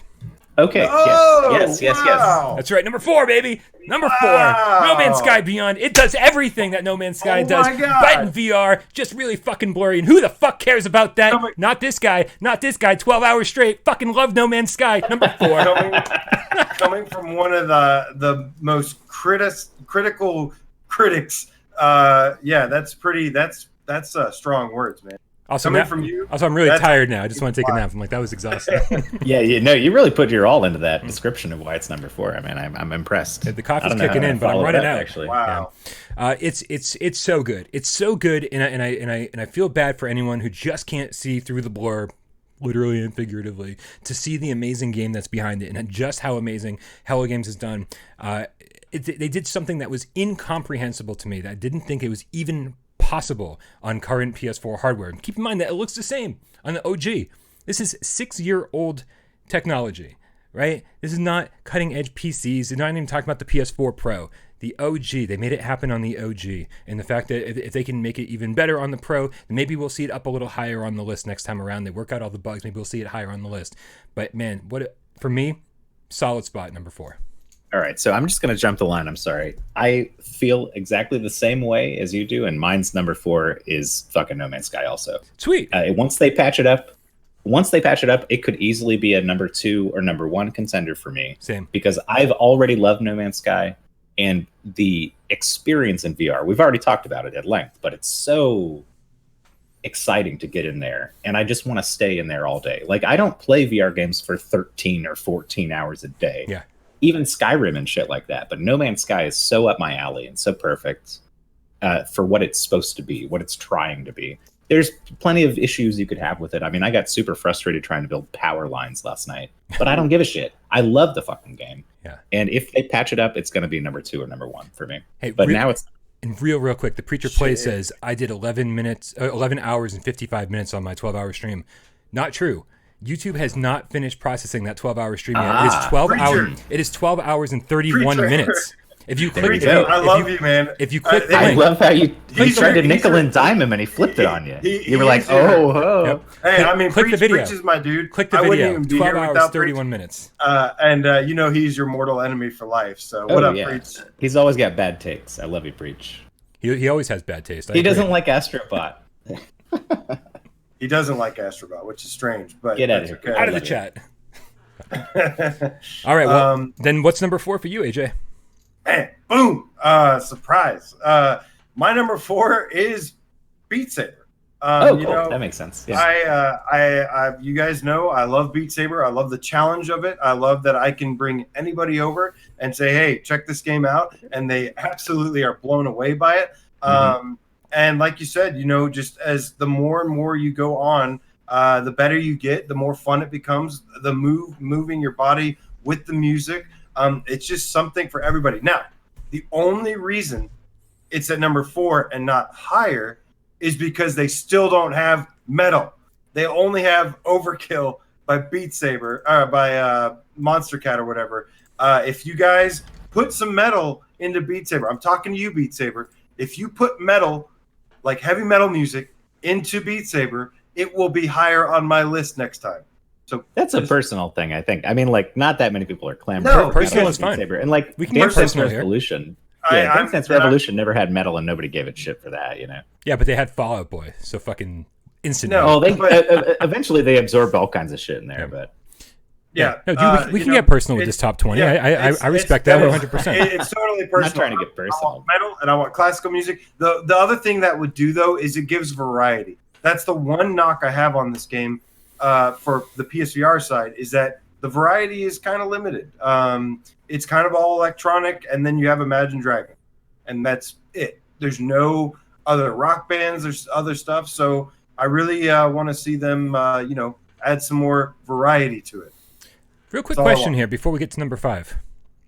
Should we just let the cats decide everything as far as the final list goes? Should we just tally the votes and be like, well, I mean, hey, we're done. laying out the groundwork Yeah. for them to build on. So we're saying these are the options. You guys decide if we're right or wrong. So we decide on the brackets and they decide on the order. Done.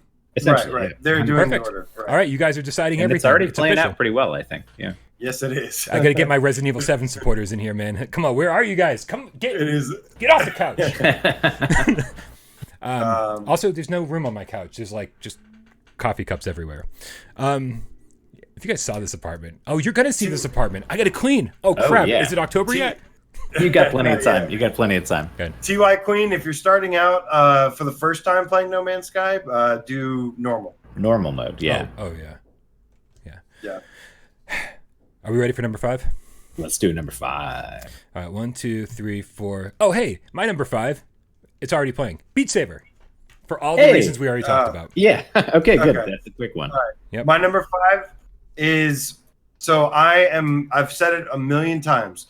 I'm a huge fan of old James Bond games, and I'm a huge fan of Time Crisis. And there was a game that came out earlier this year called Blood and Truth, which actually sold a lot of people I know on the PSVR, and they absolutely loved it. So I don't think I've heard of that one. Can you tell me more about it? I don't know. Tell me more. Tell me more. You definitely in Blood and Truth. It is like I said. It puts you in the seat of an action hero in a movie, and it has tons of different epic moments. If you like, I don't know about you guys, but I'm kind of a guy's guy when it comes to movies. I love Die Hard. I love Casino Royale. I love all those things. So I want to know what you're insinuating No about the rest chick of flicks. us. No rom-coms. I'm AJ. I don't know. I also like to play as female characters too, so it doesn't matter. But Yeah, me too. But this game was such an experience that I wanted to have in PlayStation VR, and on top of that, it was just so polished and so quality that I think it's a wonderful thing for somebody that's new to PSVR to jump in and expecting a high quality experience. Blood and Truth is going to give it to you. Yeah. And so mine's not Blood and Truth for number 5, but I do want to add on that and say that it's really interesting and kind of awesome to me that 2 of the games in our top 5 potentially came from PSVR Worlds. The seeds that they sowed in PSVR Worlds, which was like a launch demo collection, became these games that people love. Like Astrobot was a little robot rescue demo. Blood and Truth came from the London heist, if you guys don't know like the history of all that stuff. But these are things that people for years have been saying, why don't you take this experience and expand it into a full game? And when they do, it's always good. So I don't expect we'll get a Luge VR that's anywhere near as good as Blood and Truth or a Danger Ball. But they've done a lot with those first kind of seeds they planted. So Sony's killing it there as far as that. Anyways, I'm rambling. I was thinking the same thing, Joystick. I got to look at the chat. All right. Anyways, my 5 is Firewall Zero Hour. Number 5, Firewall Zero Hour. We've talked about it already. It dropped a few spots for me because personally, I don't like some of the things that they're doing as a company. I still love the game. It's one of my favorite games on PSVR. But sometimes the company's ambitions or ideas get in the way of people playing the game and sort of break the game for people who love it the most. So that knocked it down maybe a slot or 2 for me. But it's still unlike anything on PSVR, like you guys said. Great community, still out there strong. So it's got to be in the top 5 at least. Okay. So here's the issue. We all agree on everything. Except Sort of. Well, for as far as the bracket's concerned, as far as bracket 1 through 5 is concerned, we agree about everything except for Blood and Truth. Wait a second. Blood and Truth and No Man's Sky. Here's the thing. I'm looking at the Discord right now. Yeah. They're flipping our whole shit. I think No Man's Sky is going to be the number 1 VR game. I don't mind at all. I really don't mind. Once they patch it, it's going to deserve that spot, and they are going to patch it. So if you're thinking into the future, if that happens, then and it's not number 1, then that list is going to be outdated. Yeah. Obviously, so at the moment, but it's looking pretty hot for No Man's Sky. That's all I got to say. All right. Thank Well- you guys for voting out there. So Yeah, here's the thing. tons of votes. I don't know if Nick is Nick's our guy putting everything in the comments, putting everything in the Discord, right? Looks like it. Thank you, Okay. Nick. So here's the thing. If we're dealing with brackets here and we're deciding the brackets, then we can't have we got to decide on what this bracket is before he puts Blood and Truth on it. Before he Well, puts, right? So are we going to say 1, 2, 3, 4? So are we going to say No Man's Sky or Blood and Truth? Well, so no, but we overlapped at least somewhat on all 5 of these games. Somebody mentioned at least one of them, and a lot of them we all mentioned several times. Like, you know, it was your number 1, it was my number 3, Right. you know, whatever, that kind of stuff. So I think if we leave this 5 as is, give people a minute to vote, and just take those numbers to be what is the 1 through 5, just based on rank. You know? This I is think, this is going to be far less of a bloodbath. Consider if this is how we do this, and I'm totally fine with it. I'm totally fine with it. This is actually Oh, we'll get there. This is actually We'll going to get be a there. shorter Brian, episode. Because 10 you're through, not 10 gonna through be as 20 happy. is going to be That'll the be really good. hard part. Yeah. But 10 I through gotta 20 say, is gonna be the hard Brian, I don't know how satisfied you're gonna be with this list. You're gonna have to post this video on your own channel and just like eat your shame about Resident Evil 7 that it's not number 1. You know? It's He's not there yet. There's still time to vote. yeah. Where are my How Resident Evil much? 7 people? Where Yeah. are you? Are we Which waiting one? for the end of the whole show to Yes. tally the votes? Yes, we're waiting for Okay, good, probably good. Right. the end. Yeah, we're waiting a long time. So But wait, then so- we're gonna so- put it all together. So at if the we're end. not deciding the brackets and we're not deciding anything, we're just throwing out all of the games that are eligible, and then the game cats are deciding No. everything. No. Let's keep this to top 5. Whichever games make the top 5 here, the one that's pushed gets in the 6 through 10 bracket. Right. I think. Because if we put them all in one big, Let's get to pile, let's get to number 10 could- and see how many differences there are. we could end up with like Skyrim winning, even though we put it as number 16 or something. Like, Well, we do have some control over this. Remember, I mean, that's why Yeah. we're doing brackets. That's why we have the brackets already. I'm saying we should in place. keep it within the brackets, not just put it all in one big dump. Then Of, we like, then vote we need on to everything. So the problem is people are already voting on a game possibly outside of bracket 1 through 5. That's what I'm saying. Is that So that game becomes a contender because the thing is, even though it's beyond the bracket of 1.1 through 5, and maybe only one of us mentioned it, another one of us is about to mention it in our 6 through 10. I guarantee Right. you. So it's still going to we're- be on the so- same. So like, we're not deciding on brackets at all, is what you're saying. I say we take the top 5. That's top 5. Then we go 6 through 10, and the one that didn't make the cut gets, billing in 6 through 10. Right. Let's see what happens. I can't We lie. should have talked about this ahead of time. Because basically fine. we're It's doing this got- we're doing this in differently. place. We're doing this differently Yeah. than we talked about initially. But the fact is, we're giving the Game Cats way more of a vote, and I'm really happy about that. And Yeah, like, absolutely. I'm kind of okay putting all. I know that there's not 60 different games between the three of us, but I'm kind of okay putting all of our lists out there one by one and letting them. And just letting them take control. The problem is, Brian, there's 2 different hearts. Somebody put a different heart on No Man's Sky. It doesn't matter. It won't No, count. no. We're only counting the first heart. God, there's another person doing it. So The one heart. just so you guys know, that one heart is the only vote that matters. I love but- it. but we Genetic appreciate- Blasphemy says, "How was this not already sorted out?" yeah, Have no, you ever watched one of our streams before, dude? Yeah, no, you should have seen the last top 20, which we were basically making it up on the fly. But keep in mind, guys, if your vote only counts for each bracket, that's the issue here. Is that you can't be voting for. No, you know what? You can only vote once. I Yeah. think in this entire list, you can only vote for your number 1, and then the other one just fall by the wayside. Wait, really? See, No, you see what I'm saying here? We can't enforce that. We can't enforce. There's no way to enforce No, that. there's Well, no there's- way to. Yeah. Then everybody could just There's- vote for every game. Well, but it's already playing But out in a way where Yeah, there it's is already, a clear but it's not even though. It's not breakdown. even. Okay. Yeah, no, let them If they vote were all for their at favorites. 15, Let them vote for then their I'd favorites. say- There's nothing. Oh shit, I need to vote. Yeah, no, I want to vote for more. oh, than I get one. to vote. Do we get to Um, vote? Shit. But yeah, just know that if you vote for all of them, you're not making any difference. Like, just know that. So try and reserve your voting if you can. And Yeah. no, it'll play out. It'll play out. The- But even if people vote for 2 that they'd like to see in the top 5, I have no problem with that. Just the numbers are already playing out in a certain way where it's obvious what it's going to be. The point of all of this, the reason to make the brackets was so that everyone would vote on one game in the first bracket. And now It's not happening. We're not doing that. everyone's just voting It's as much not- as they want. Brian, there's yeah. no way to do that logistically because we can't look through the list of all 29 people who clicked Beat Saber and make sure they weren't the same guy who clicked something else. It's not feasible. So let's just stick with what we got here. All right. Fine. Yeah. This is a total shit show. Let's do it. No. Next. We knew it was going to be a shit show. This Yeah, is part of the but game. this is It's much not, worse than I dude. thought it was going to be. This now makes No, no what sense. are you Oh, it's talking about? going What are you- great. no, It's going dude, fucking no. fine. And now, It's the fine. voting process now makes absolutely no sense. Everybody could just vote for As Mega Rayland says, Yeah. but not everyone will vote for every game, so it works. Anyways, let's Okay. continue. Let's stick with what we got here. All right, good luck, guys. This is interesting. Yeah. All right, number 6, right? Yes. Nice. Number 6 is Until Dawn, Rush of Wait. Blood. Ooh, good one, good one. I love how you stopped me mid-game title. Sorry. Wait, Until wait. What am I waiting for, AJ? Never mind. nothing. I didn't hear you say. I didn't hear what your 5 was. My number 5 was Beat Saber. Okay. Yeah, he talked about it. Okay, never mind then. All right, number 6, Until Dawn, Rush of Blood.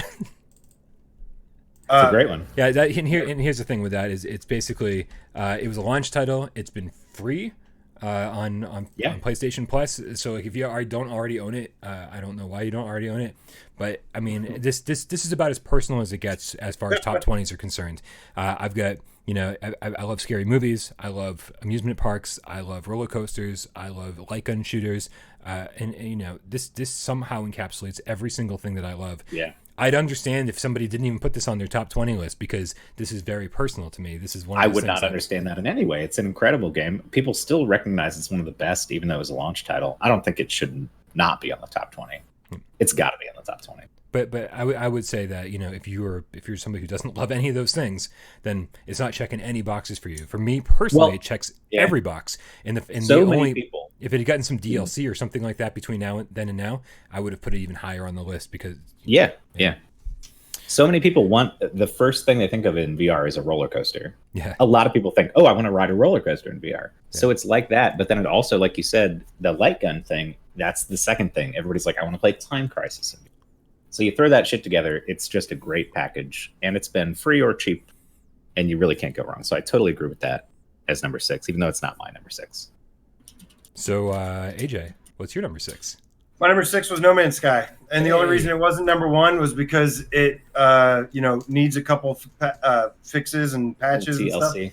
And I think it's going to get that anyway. So by the way things are playing out, I don't even care. Yeah. I'm totally happy with it. And it seems like, by the way, the votes, the way they're playing out, it seems like nobody else cares that they haven't patched it yet either. So I think we're good on that one. I like it. Yeah. What's your number 6? My number 6 is Super Hot VR. And this actually nice. went up my list a little bit because I sort of reevaluated, like, how do people in general feel about Super Hot? How did I feel the first time I played it? Mhm. Like, to me, it's old hat at this point. It's been around forever. I get the deal. Time moves when you move. But it's such a cool experience. And actually going back to it on Quest kind of reminded me how much I liked it. So it's got to be in the top 10 for sure. Super Hot VR. It's such a great concept. You're the star of an action puzzle game, essentially, where you sort of have to decide how you want to get everything done. And so it's got this feeling of like you're a badass, but you still have to use your brain. And no other game is really like it. So I love Super Hot VR. I think that's my number 6. Excellent. Yeah, great game all around, and it's one of the things where you watch the trailers or something like that, but when you drop into it and you try it for yourself, that visual style is just so. It pops in VR. That's exactly it. Really it. pops. Yeah. Yeah. Which brings us to Number 7. oh my god, that was fast. Lucky number 7. Number 7. Number 7 is hey, look at that! Finally, Blood and Truth. I finally added Blood and Truth to my list. There you go. Nice. Yeah, Blood and Truth. It's a game that I played through once, and then I played through again for review, and I was like, okay, I've had enough Blood and Truth. And then the patch or the update recently dropped, gave us a new game plus, gave us some more challenge maps, and suddenly I was on board all over again. I was like, okay, they've added replayability to this. They've given me a way to take that game and continue playing it and adding to it. And New Game Plus is one of those things that every single game should have. And the addition of that really, really solidified its place in my top 10. Yeah. I'm just going to hop in real quick and say that's my number 7 too. Excellent. I really like Blood and Truth for all the reasons we've already talked about. I think, AJ, you said it pretty well. So, yeah, that's my number 7. All right. Well, then we can move on to. Oh wait, Wait, did AJ say what his number no. seven I was was? gonna say we can move on to. We can't move AJ's. on yet. My number 7 is. This is me trying to Super- take notes. There you go. It's my super number hot. 7 is actually super hot. Super Yeah. hot. Damn. Good one. And it's just because, honestly, I kind of agree with you guys about Rush of Blood. That's really where my heart is. But because of everybody I know and so many people, and being such a great entry level game, I had to put Super Hot ahead of what I actually wanted to put because it's just fantastic. And Yeah, it's great. It's a great entry level game. And I saw this. There was somebody posted on Reddit of this dude like doing the Matrix. I don't know if anybody else saw that. Like playing it, and I'm like, yeah, like this game just has such universal appeal to so many people. And I can't, I can't fight with that. Like I got to put it ahead of what I actually want there. That's something I kind of refuse to bend on as far as my top 20 goes. I need to tell. Obviously, I'm thinking about other people when I make this list, but more importantly, I'm thinking what games resonated with me the most. So I'm kind of making a list for other people who are like me, and hoping that you guys are balancing that out by recommending lists that are for people kind of like you as well. Mine's a little bit of a hybrid. Mine's what I want and what I think is just the best. Same. Yep. The interesting thing for me is Super Hot VR was actually much lower on my list last time, despite it being something I knew was that great entry point for everybody. And then the more that I reflected on it and played it again, it actually personally for me moved up, and I remembered like, oh shit, this is a really, really solid game that needs to be up there. So it's not so much that I know people want it to be there, it's that I had an experience where I was like, oh shit, that's got to get higher than it was before. Yeah. So number 8, anybody? I guess I'm up at number 8 then. Number 8, if anybody was paying really close attention to the video in the corner, I kind of already revealed what it's going to be. But are you doing that shit again? showing your screen? No. I'm just I started the video before it was supposed to start. Oh, gotcha. It was my most anticipated game of I think 2017, and it really held its own when it came out, and they added DLC to it. This is Fire Sprite's The Persistence, a roguelite game, and it's everybody knows, or everybody who watches the channel religiously at least knows that my favorite non-VR game is Spelunky. And I love Spelunky so much, and this takes Spelunky, puts it in VR, adds a horror element, and makes it endlessly replayable, and I absolutely love The Persistence, and that is my number 7. We're on 8, I think. That is my number 8. This is going so well. Yeah. So AJ, what is your number 8?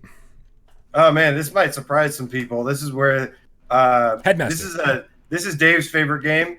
My number 8 is actually Five Nights at Freddy's. Oh, great. Help Wanted. And this is where the bloodbath begins. And the reason is because honestly, I just enjoyed it. It had a lot of content, and it also scared the hell out of me. It scared me more than The Persistence did, and that's kind of why it took the edge there.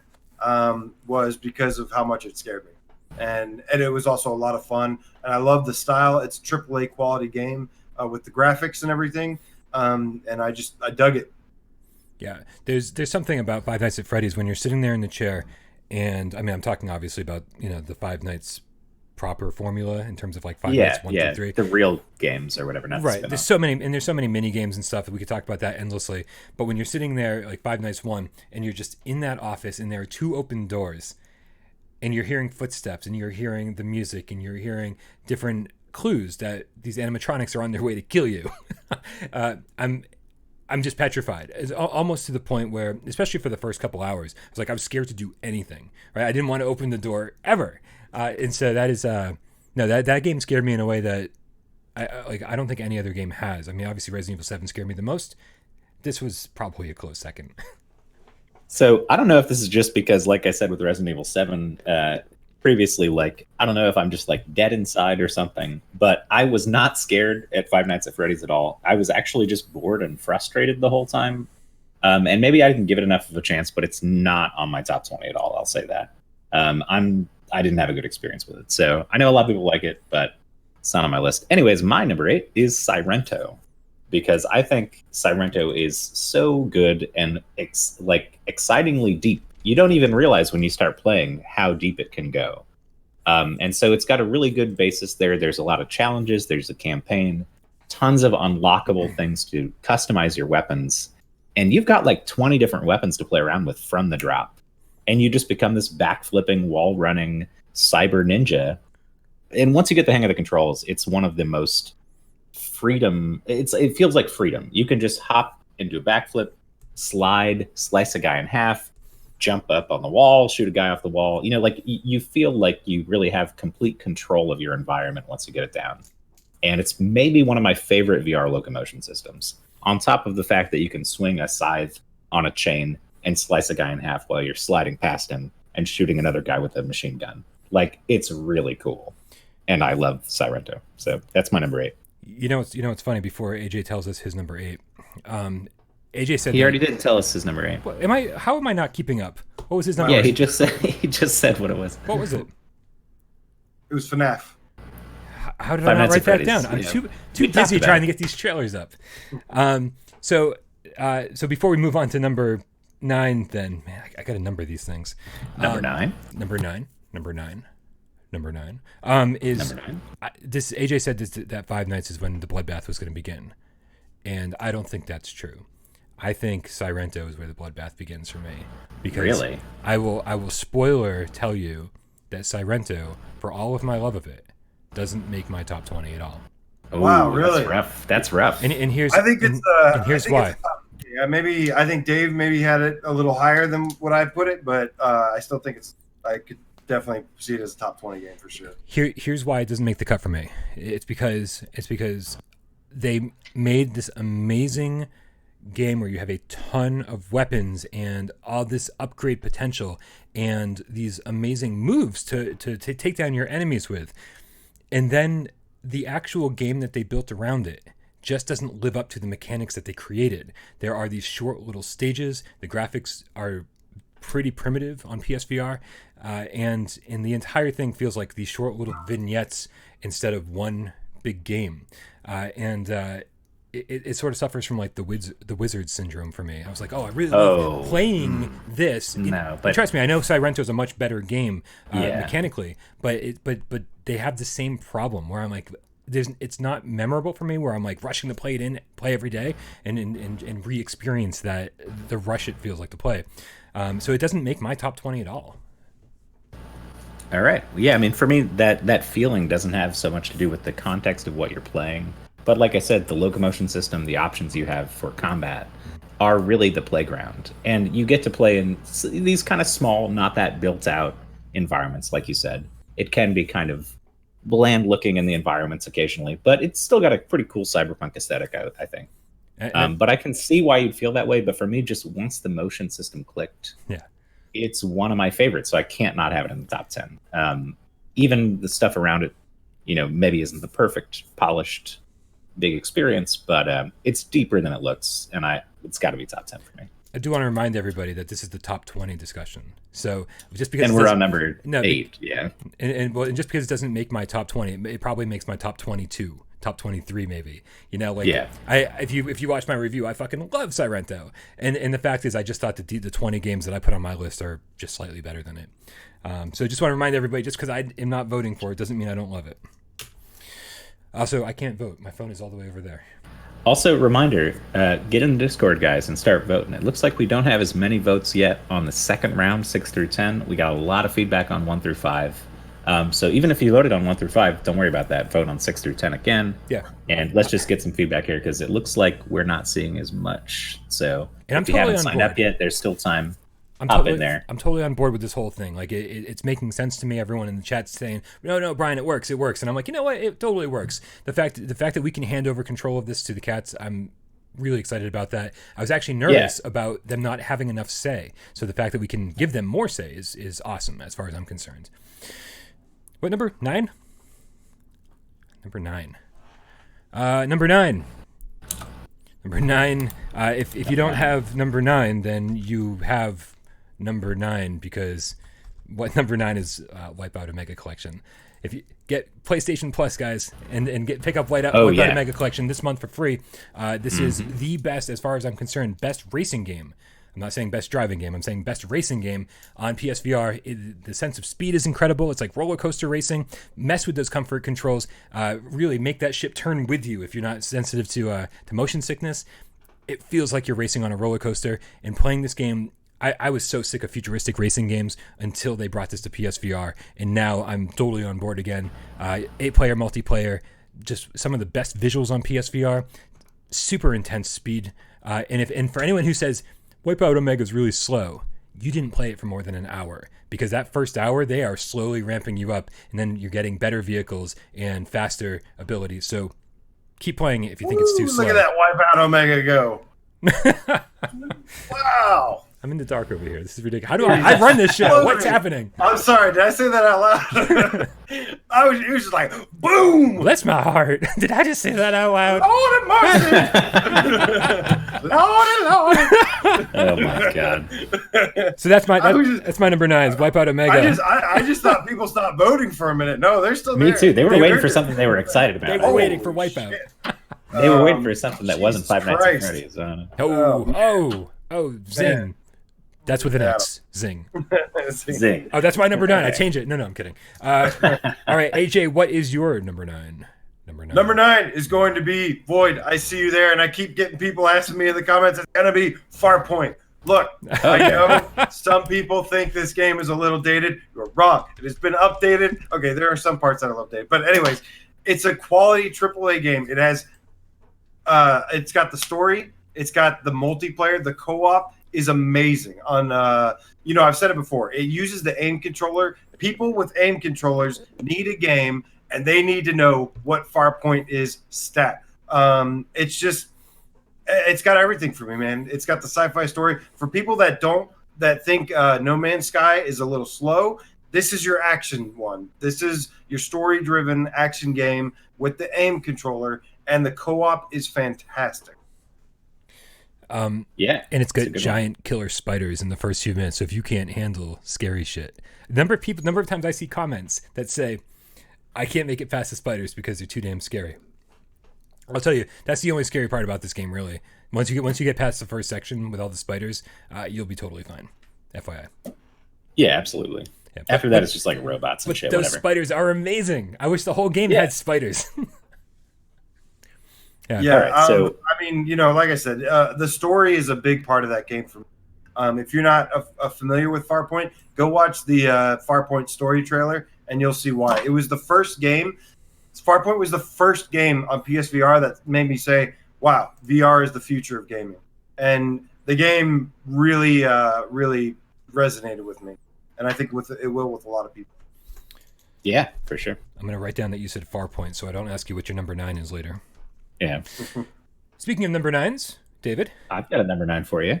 Actually, people are just starting to blow up on this in the chat, and it's a good timing because mine is Borderlands 2 VR. Excellent. I have never, I think I've said this before, but this is the only game I've ever streamed the entire thing of online, and it was so much fun. I loved playing through this. I've already played through Borderlands before, but experiencing it in VR, especially once they added aim support. I'm a looter guy. Like, I love loot. And so when I get a cool new gun and whatever, that's part of the reason I like Sairento, because you get those crazy upgrades for your weapons. Borderlands is the same thing. And it's pretty rare for me that I'll play through a long, 30-hour game and then want to start a new game plus right afterwards. But I did anyways. There's just the core of Borderlands has always been fun and accessible, and people like it. And in VR, it's great. I don't really see any major issues. There's some stuff with the UI, but you can kind of get over it. It plays with moves, DualShock 4, aim, got all the boxes checked, and it's just a ton of fun. It's something to really get sucked into. And for people who complain that we don't have enough full games, it's that 100 times. For those people need to get number 9 is is man. We got tons of full games now. Tons of That's them. true. Also, I want to say that I think Borderlands 2 shot up higher on my list after they added aim support. I was one of those guys that was like, it's fine without aim support. Why does everything need to have aim support? And then it got aim support, and I was like, I was wrong. Yeah, it's totally great. Yeah, I was it's wrong. excellent. Yep. That's how I felt about Space Junkies with the moves. I was like, you guys don't need the moves. It's better with DualShock 4. Right, and I played with the moves. And it's actually pretty good. I like it. Yeah. So, yeah. All right, I guess that brings us to number 10, right? Number 10. Number 10 is... Oh, here it is. I can't keep track of anything. I don't put numbers anywhere. My number 10 is Five Nights at Freddy's. Help Wanted VR. Sorry. That's what I'm here for, Brian. That's why you got me on the show. And that is... I was going to be the asshole. Again, I'm totally fine with... just like... what was I saying? Just like Rush of Blood. If you don't like scary stuff, I totally get why this isn't your jam. For anybody who... There's a ton of awesome actual gameplay mechanics in Five Nights, where if you had ever played the PC versions or the tablet or iPhone, whatever, mobile versions, it just feels like so much more than those games were offering, and I think part of that's the atmosphere, but there's a lot of gameplay here as well. It's crazy, but I know that I'm crazy for putting it at number 10 because of my love of horror stuff. So I'm not going to judge anybody for not voting for it, but it definitely gets my vote. Oh, AJ, all right. You're up. What number? Sorry, number 10. Number 10. Number 10 is Skyrim for me. Once again, I gotta put it in the top 10, man. It's a big game. It's a AAA quality game and stuff. It's a little dated again, but it's an important game to a lot of people, and it just doesn't feel right not putting it in the top 10. Mm-hmm. Something just doesn't feel right about that. I'm totally fine with not putting it in the top 10 personally. I don't care. It's a great game, I understand, but it's not my personal top 10. But mine is one that we've already talked about at length, is Until Dawn Rush of Blood. Is my number 10. Excellent. I felt like that one couldn't slip out of the top 10 because it's just so accessible and awesome and cheap or free, and just hits a lot of those boxes you want for a first VR experience for somebody, and still holds up for replays. So Until Dawn is mine. Excellent. Well, then we don't need to mess around then, because we can totally talk about number 11. And as we just kind of talked about, Borderlands 2 VR is my number 11. There we go. And here's the thing. I think that these bigger games like Borderlands, like Skyrim, I think if we were, if you could rewind a couple years, these games, because we were so desperate for full-length feature games, it would have made it higher on the list. But now I can kind of say, oh, you know what? Rush of Blood is a little bit more fun for me, even though it's not as big of a game, and which is why I can kind of like mess with the ordering a little bit more than I feel like I used to be able to. So now that we have this diversity as far as PSVR games are concerned, I think we can really start messing with orders. But yeah, Borderlands 2, and of course, like I already said, now that it has aim support, I think is why it ranked so highly on my list. It means, AJ, what is your number 11? My number 11 is Wipeout, and it's basically because of all the things that you said. It's just a fantastic game. It's free on PlayStation Plus. It's just a quality racer, and putting you in the first person makes it even better. Yeah, I should have put it higher on my list. I'm kind of like rethinking a little bit now because I love Wipeout, but I just kind of suck at it and haven't really played it as much as I should have. Absolutely. But it's such a well done port. Like it runs so smoothly, even though you're going at high speeds, and there's barely any motion sickness when it seems like there ought to be fucking motion sickness. Right. So it's an incredible technological like achievement, I think, and it looks beautiful. It's like later in my list. I'm sorry, but my number 11 is Trover Saves the Universe. I really enjoyed this game because it takes the sort of third-person platforming that you get in a game like Astrobot or Moss or something like that, and infuses it with the humor of something that I really like. I loved Accounting Plus. If it wasn't such a non-game, it would be somewhere on my list.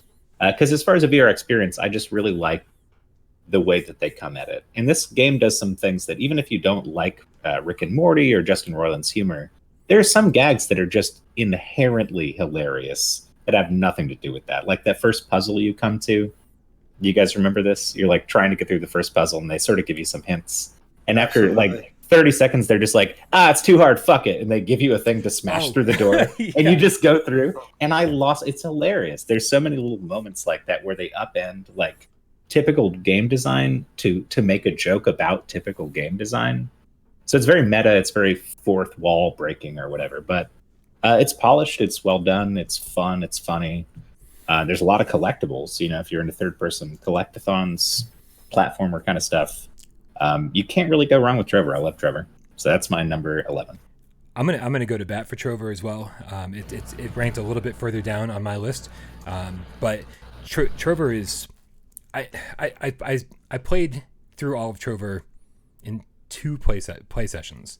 It's like 5 hours, 6 hours, something like that. Yeah, about 5.5 maybe. Yeah, so about and I didn't want to, but I knew this top 20 list was coming up. I'm not the biggest Justin Roiland fan. I think Rick and Morty's a great show, but obviously it's not just all about Justin Roiland. On Rick and of course, Morty. there's a room full of writers in there. It's not just him. Right, and Des always tells me that Justin Roiland is at his best when people are there to reel him back a little bit, which is why, of course, yeah. Which is why Accounting Plus, I'm like, I really had to be in the right mood for that game, and so I was like, I'm gonna hate this game. I know I'm gonna hate it, but I need to play it for the top 20.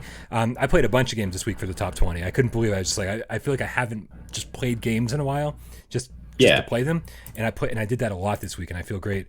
I started Trover, and the second you're in control of Trover, I was like, the sense of scale is amazing. Trover's this big, purple, fluffy dude, right? And you're controlling him with the analog stick, and he's like taking up all of your vision at some points when you bring him right up close to the screen. And I was but I was still concerned about the sense of humor, and it does the whole thing where I think Justin Roiland thinks that if you never stop talking, it's hilarious. He's mostly right. And in this game, he's absolutely right. He is. This is sort of my Justin Roiland exception, because I was in a bad mood, and I laughed so many times during the 5.5 hours. But I love Trover. I think Trover is it's really enjoyable, and obviously with the Power Babies, I get so immediately addicted to collecting them all. I want to level Trover up, but at the same time, I just couldn't stop. I was looking around everywhere, and they actually use the teleportation mechanic really, really well. And even though it's sort of click turning ish, somehow it all really works together. Well, part of that is because they build the narrative of how you're controlling the game and how you're viewing the game into the game itself, where they're like, you're a Chairorpian. Yeah. You sit in a chair and you control someone else. Right. So you've already got the idea. And that intro tutorial, as the chair turns, where they're like, it's this husband and wife arguing, and it's like, the problem is you never turn left with the right stick when you say you will. And if you just turn left with the right stick, then our marriage, it's this whole gag, but it's fucking hilarious. And it does so many things off kilter that you'd expect to see in a normal platforming game, that it's a fresh kind of fun experience, I think. No, absolutely. Absolutely. Trover's amazing. Which I think brings us to number 12. Number 12. Number 12. That's right. So exciting. Let's see. Hold on a second. Oh, perfect. Number 12 for me is Skyrim. Obviously, again, Skyrim is one of those games for me that I adamantly said needs to make our top 10 over and over and over and over again. And now here we are, and it's number 12, and I'm kind of okay with that as far as I'm concerned. Yeah. It really is so amazing, and that world there is actually so much to do, and there's so many different ways to level up your character and so many different ways to play it, that, again, if anybody was like, this is my number one game, I'd be like, I totally understand that, and I totally see why. And again, just like No Man's Sky with the Move controllers, it's very immersive, but then you can also kick back and play it like a video game with the DualShock 4, and I love everything about both of those control schemes. So that, for all of those reasons, Skyrim is my number 12. Yeah. And that brings us AJ, to AJ's number 12. Yeah, I'm trying to pay attention to the chat right now. Fries and Chip keeps pointing out something that's messed up with the voting process here. Surprise! A lot of people have thoughts on the voting process. And I agree. I want it to be fun and everything, but I also do want it to be a little organized. So what does he keep saying here? He keeps saying that with the way things are now, we should cancel all the votes and wait for their top 20 to be done, and allow the chat to nominate 5 more games, allow everyone to vote at once. The current system is flawed. I don't know about that one. I don't know about that as a solution. Cancel all the votes? Yeah, no, I don't know about that. But I think what people want us to do is solidify a few games before we move on. I think Nick is going through right now and cleaning it up and editing it. I just want to make sure that we do have the process. Obviously, I think we're still deciding the end of this, right? Or they're just helping us with the tie breaking stuff, right? It doesn't seem like it anymore. I don't know. Because it was supposed to be like between brackets, and even I'm getting a little confused about. Oh, good. You're all on my page finally. We're all confused. Welcome to Brian's little chaotic world. Although Sean I Murray. like what Genetic Blasphemy has a good point. He says this is casual fun voting is fine. Yeah, That's kind of how I feel about it. It's casual fun voting. I think using their total votes is enough to, help shape the order of stuff. Yeah. And I think we'll leave the real voting process for the award show, but I just want to make sure that we're on the right track, because I'm getting a little confused about everything right now. Well, so people are saying please call the results for bracket 1, then bracket 2, etc. Right now bracket 3 has tons of games. My thing is this is a long stream. It will continue to be a long stream. We're going to be going at this for a while. Yeah. And if people show up later on and they see a game that they want to vote for, but we've already closed the brackets, we've screwed them out of the chance to vote.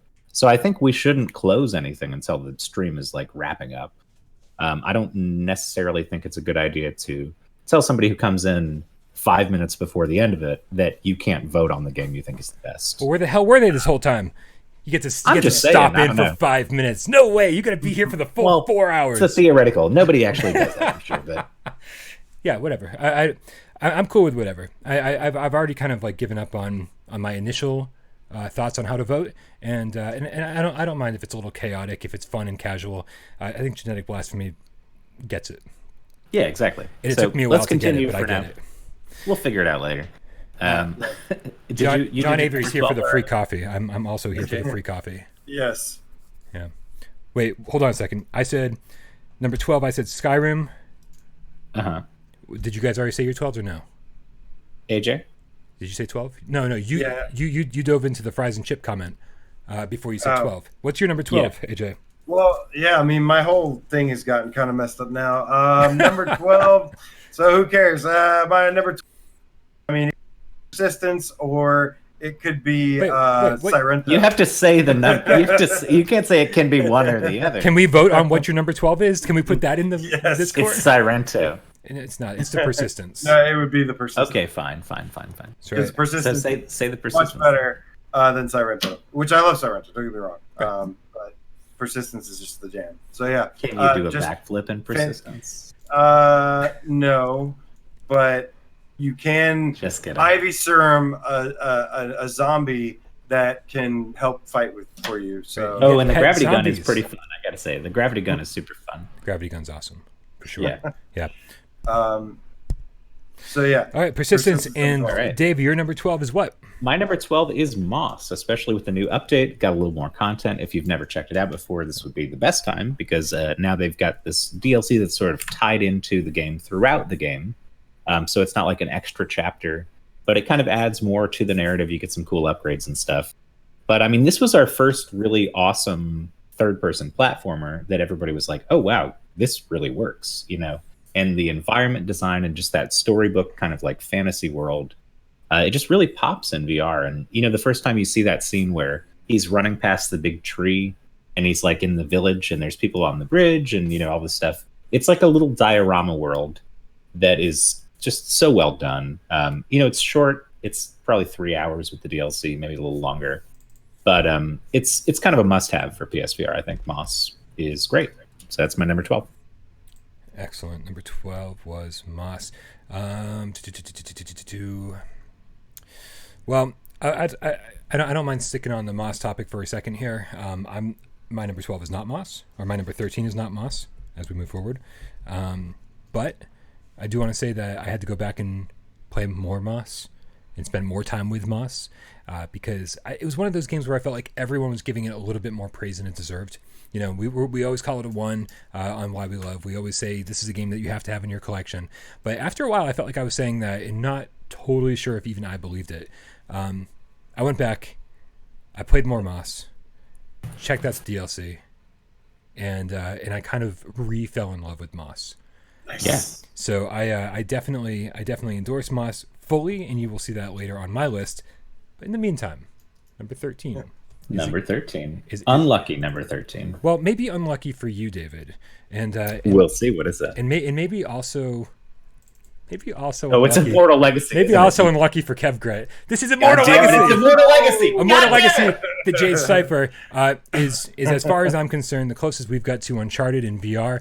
And even though, man, it launched with some rough controls, they patched the controls. And if you can take a second and get used to Control Type C, which is the best way to play this game, man, it is very cool. It's very video gamey. There are so many strange decisions, like Cookie Pie, the character you just saw there in the trailer. Oh God, And I love how weird it is. They just were like, you know what, this is a weird ass video game, and we're cool with it. And I'm like, I'm also cool with that because I get to run around and shoot things and just really enjoy this world. It gets a little dark, a little creepy, which you guys know is kind of my thing.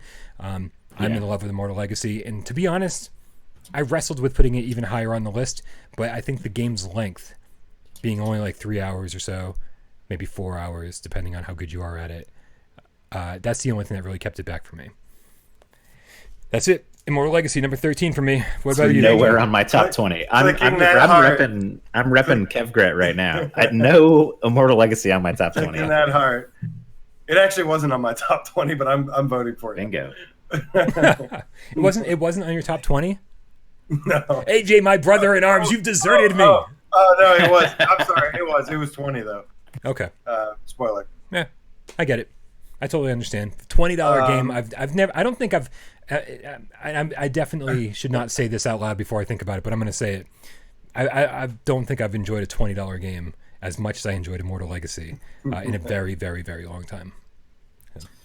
My number 13. 13. My 13 is Moss, actually. All right. I know there's been some back and forth between that and Ghost Giant. Which one's better? I just, from day one, I've always liked Moss more. I love Quill, the character, and the world, the graphics. That team, I really think they know what they're doing on a high level as well, and they're executing it at a high level. The new update that came out just solidified that for me. Added another hour of awesome, or maybe even more than an hour, but about an hour of extra stuff. And just can't wait for book 2. I love the character, love the gameplay. I don't like puzzles. I like the puzzles in this. I just liked everything about it. Let me ask you real quick, both of you guys, having gone back and played Moss again recently, what do you guys think of the way they delivered the DLC, the Twilight Garden? I think it's I like it. I don't care. It's interesting because it makes you replay the game and, like you said, fall in love with it again. And it ties into the existing narrative, but gives you new things to do in that narrative with the weapons and the attacks and just the alternative stuff. So I think it's great the way they did it. Yeah. What Dave just said, when they tie it in with the other part of the game, it's like, it's kind of weird, but they give you the other weapons to use and stuff. So you get to replay some of the levels with a new shield and a new sword, new attacks. That, to me, makes it okay to integrate it the way that they did. Yeah, and I like the frog guy. He's a fun little character and stuff. It looks great. Stunning as ever. There's an awesome boss fight at the end of the DLC, too. Just really good stuff. Oh, yeah. Oh, I really liked that. I forgot about that. Yeah. And it's free, right? It's fucking free. So what's the problem? Great. Kev Grant says, wow. Or he says, yeah, wow, look at all those. I hope he's being sarcastic. He is being sarcastic. Yes. Belramio, the Space Pirate Game Cat, says, Cookie Pie is the most realistic character in any video game. Have you not followed pop culture with all the Twitch streamers? They sell their fucking bathwater. You get him, Bell. That's right. All right. So my number 13 is one that AJ actually just mentioned as being a contender up against Moss for number 13, which is Ghost Giant. I loved Ghost Giant. It's really short, but I think it's priced accordingly, and it's so perfectly executed. I mean, I don't think I've ever seen a game in VR that has this depth of sensitivity and nuance and how to really tell a story that affects you emotionally and build characters that you really, really like. Yeah. Ghost Giant, on the surface as a gameplay thing, it's very simple. It's just hunt for this thing, puzzle kind of thing. Find this item, put it here, that opens up something else, you do this. It's not that crazy gameplay wise, but the feeling you get from playing it, especially if you do it all in one sitting, is just really, really, I watched AJ play it and I could tell he was holding back tears at the end, and I did too. You know, it hits you in a certain way. No other game really has affected me emotionally the way that Ghost Giant did. And to me, that's a huge testament. And it's not just depressing; it's like highs and lows. You know, it's the closest thing to like a really humanistic sort of VR game. Like I love Ghost Giant, so that's my number 13. Ghost Giant is the comparisons to Moss are strange for me with Ghost Giant, because I feel like Ghost Giant is saying, you know, it's like, sure, there's puzzles and stuff, but it's really just it's out to tell you a story. Whereas even though Moss is set in like this fairy tale world where they are telling you a story, it's more about your connection with Quill and going on that journey together. Ghost Giant is telling a very specific story about a very specific thing, and allowing you to interact with the world as you go. Yeah. I really don't see how it's hard to make the connection between Ghost Giant and Moss. I'd say it was hard to make the connection. I say I just don't see it. For people who have played both games, I think they're wildly different. They are absolutely. Yeah, 100%. But yeah, when you first look at them, they're definitely like. Well, they got that diorama feel to them. That, you know, it's the third person sort of thing. You're not controlling him the same way, but I do compare. I mean, that's how I compare the two. I mean, I use, when I say which one is better, you know, the gameplay is what I compare, which is the difference. Which gameplay do I like more? Because to me, everything else is like kind of the same in a way. I mean, I think that the stuff that I talked about that I love so much about Ghost Giant could bounce off of some people who are like, this is boring. I don't care. I'm not really into the story. I'm not getting invested in it. Right. But for people who really, you know, get on board with it and let it do what it's supposed to do, you know, gameplay is one thing, but the experience you get playing a game is a whole different thing. And Moss never touched me in any way. I like Quill. She's cute. It's awesome. It was fun. There were adventure moments. It was exciting. Ghost Giant is a different thing. I've never played a game like Ghost Giant before, and I really liked it. It's something like a Gone Home. You know, people like Gone Home. There's kind of like character-driven personal stories, and we don't have many of those in VR. So yeah, I love it. Yeah, and you don't even control Louis with the analog stick, right? Like because it's move controls only, right? So you're acting as the Ghost Giant without any direct control.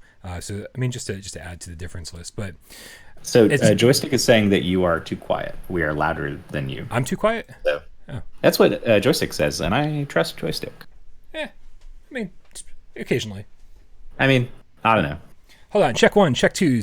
I think that might improve things a little bit. Yeah, I'm with K-Panic here. I think Moss had a much more emotional impact on me than Ghost Giant did. Really? That's interesting. Yeah. I mean, everything's different for everybody. So it's sometimes certain stuff will hit you a certain way. A story can be told through gameplay. It doesn't have to be told directly, spoon-fed to you and explained to you. It can just be done just through playing the game, and that's what it did for me. Right on. Well, and one thing Ash just mentioned, he said Ghost Giant is like a play. And that's one thing that I didn't really bring up that I kind of loved about it. Those sort of set pieces where, you know, the lights would dim and there was a spotlight and the set would change. It would the music would up swell. And you'd see it was like a stage play almost. And, you know, I've never really seen much of that in VR. It's very cool. So that's, you know. Now we just need the Puppeteer, man. Puppeteer VR. Yeah. Let's do that. That'd be awesome. Okay. All right, number 14. Number 14. We've already gone round and round and round about it, but so it shouldn't come as any surprise that here it is. Number 14 is Moss. So we're all sort of in the same. Roughly awesome. the same ballpark. I love. You don't know. It makes me really happy to see that Moss went from like not even being in your top 20 practically to being, you know, pretty high, pretty like well regarded on your top 20. I love to see that. Yeah, there was a moment. Back and played it. There was a moment when I was first making my top 20 list like 3 weeks ago. Just kind of speculating, going, "Well, I wonder what's not going to make it this time." And this Moss was one of my first cuts. I was like, it's just not, just doesn't hold up for me. And holy crap, does it hold up? It's really good. Yeah, it's really good. You forget sometimes. Yeah. I always want to be fair, and that's why, like I said, I played more PlayStation VR preparing for this show than I've played in a while. Yeah, or at least a variety of games. AJ, what is your number 14? Did I say Sairento already? What's going on with my list? You wrestle between the Persistence and Sairento for number 12, and then you have not said Sairento yet. I've not said Sairento yet, so let's get Sairento on there. I love being a damn ninja. That game, you know, the reason I had to put this game in the top 20 and why I don't think it's a top 10 game is because I think really what drives this game is the gameplay, and that is important to me. I think where it falls short is in things like the story, stuff like that. I would have loved to see like more of the story and the world fleshed out. But in terms of gameplay, I mean, it's just so much fun. How much it lets you cut loose. I love the glaive and stuff, and chucking that thing and watching robots slice in half. That gameplay is so satisfying. And it absolutely has to be in the top 20 for me. So real quick, I want to say here, Jack Watterson is asking, did we announce the winner of Moss? Are we doing a Moss giveaway? Because we just talked about Moss. This seems like a good time if we're doing that. It would be a good time if we didn't give away Moss on last week's show. Okay, so he's a week late. Sorry, Jack. But in all fairness, we haven't given away the physical edition of the Wizards from this week's PSVR this week. Yeah, there we go. Is there I'll do my number 14 and then we'll get to that. Is number 14 the Wizards? No, it's certainly not. Damn, that would have been so perfect. It would have been great, but it's Farpoint, which we've talked about already. I love Farpoint. It's one of those first AIM experiences. And honestly, without Farpoint, we probably wouldn't have the AIM because they worked with Sony to develop that specifically as part of developing Farpoint. Yeah. And it didn't exist before that. Farpoint, I think, was the first bundle and only bundle at the time you could get with AIM support. And it's just so well done, really cool sci-fi story, just fun to play, tons of modes. I like Farpoint a lot, so that's my number 14. I'm trying to give away Moss. Oh, he totally threw me for a loop. Let's see, randomly pick winner from SandraCries.com is choosing it. It's not Sandra Cries. I've seen it before. It's Sandra Cires. Her name is Cires, Cires. Damn, she's not crying about anything. Sandra Cries would have been great. Yeah. Here we go with. Looks like use pin love. USE. Used? USE. Use pin love. Use pin love. Use pin love. I don't know what that means. But I don't know either. You won something. But you won the physical edition of the Wizards Enhanced Edition for PSVR. See, and here's the thing: I don't limit the physical giveaways when it's just games to North America. I know there was some confusion about that. Unless I say, hey, this is limited to North America only. It is not limited to North America only.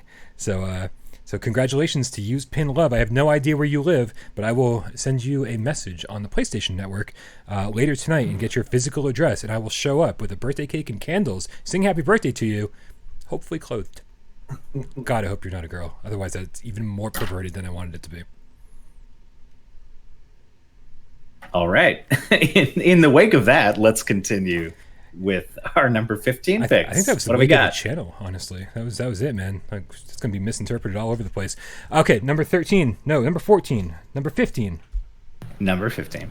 That's where we're at, number 15. All right. I could do the Casey Kasem thing. Ooh, do that. Yeah.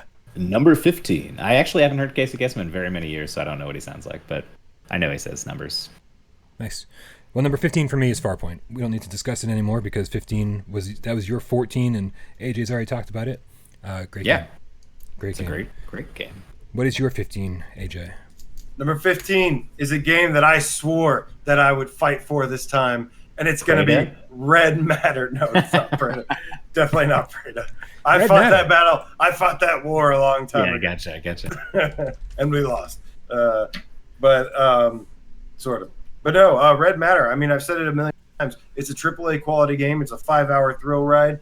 It's a sci-fi puzzle game, and it disguises the puzzles so well because you really just feel like you're experiencing an adventure the whole time. So, I mean, yeah, I think it's got to be on there. It's a AAA graphical quality game. Yeah, it's also, like you said there, it's one of the prettiest possible games on PSVR. It looks very, very, very good. Yeah. I don't know what kind of magic they worked, but the lighting, the detail, the way everything is represented is just one of the best. And I've heard even on Quest, it's the best looking game on Quest. So whatever they're doing, they know what they're doing. Yeah, and that's what I'm saying. And I know people are missing out on it, which sucks. I mean, the only way I say don't worry about it is maybe if you don't like sci-fi or something, but majority of us do like sci-fi. Well, if you're not into like puzzle games and stuff, because it is a puzzle game, but it is a puzzle. Well, I'm not into puzzle games. That's what I'm saying. But it's like you're playing an adventure. Yeah, the exploration, the atmosphere, everything kind of comes together. None of the puzzles feel like puzzles. I mean, it's the one game that actually pulled off that puzzle integration that I absolutely hate, where it gives you the freedom to just move around and do stuff and interact with stuff, and it actually pulled off doing that right. And it definitely should have been on the last one. I don't know how it didn't get there last time. Hopefully it'll make it here this time. I think the Discord is going to give Red Matter a lot of love. I will say it didn't end up on my top 20, not because it's not a good game, but I think a problem is I think it's a great game. I think maybe not enough people have played it. I don't know what the problem is really, but and like you said there, I gotta kind of give it some props, even though it's not on my list. As far as what you said about the way the puzzles feel and stuff, like it's like an escape the room game constantly, but it never feels like one of those shitty PSVR escape the room games. Right. It's seamlessly tied into the atmosphere and the experience and stuff. So I have no issue with that being on the top 20. I think it probably ought to be, but it's not on my list. My number 15 is Skyrim VR. Kind of left it in the back here. It's great, obviously, but there's some shortcomings. I think the menu system was not really reworked very well for VR. If you're playing with moves, good luck doing anything in your stats or your menu, your equipment, anything like that. It's just very difficult. And I ended up playing with DualShock 4, which, for a game like No Man's Sky, that's not an issue. You can play with the moves pretty much just as easily, if not more easily, than you can with the DualShock 4. Right. And Skyrim just kind of, when they ported it, they left a little bit of that flat screen in. And when you're playing with motion controllers, it just doesn't always really play that well. Of course, it's a huge, expansive game, whatever.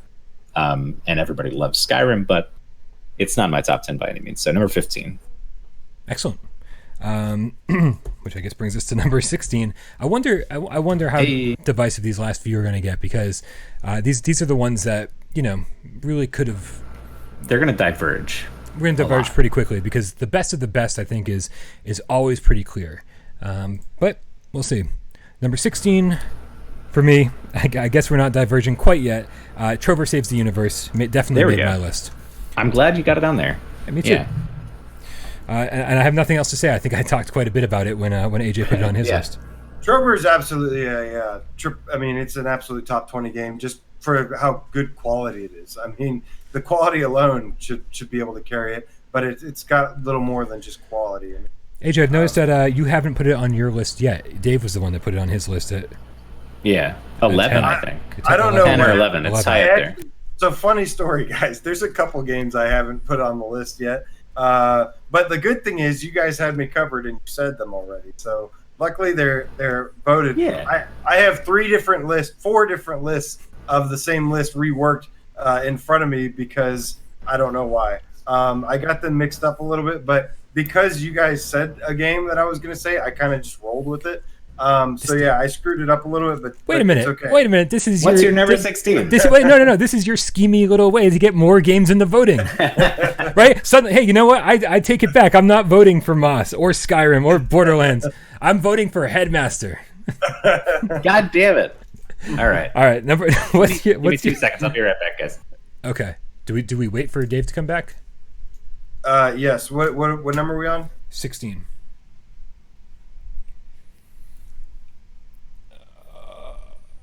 This is exciting.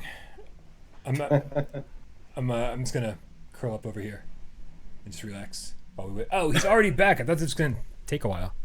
Okay. All right, AJ, number 16. What do you got? All right, number 16.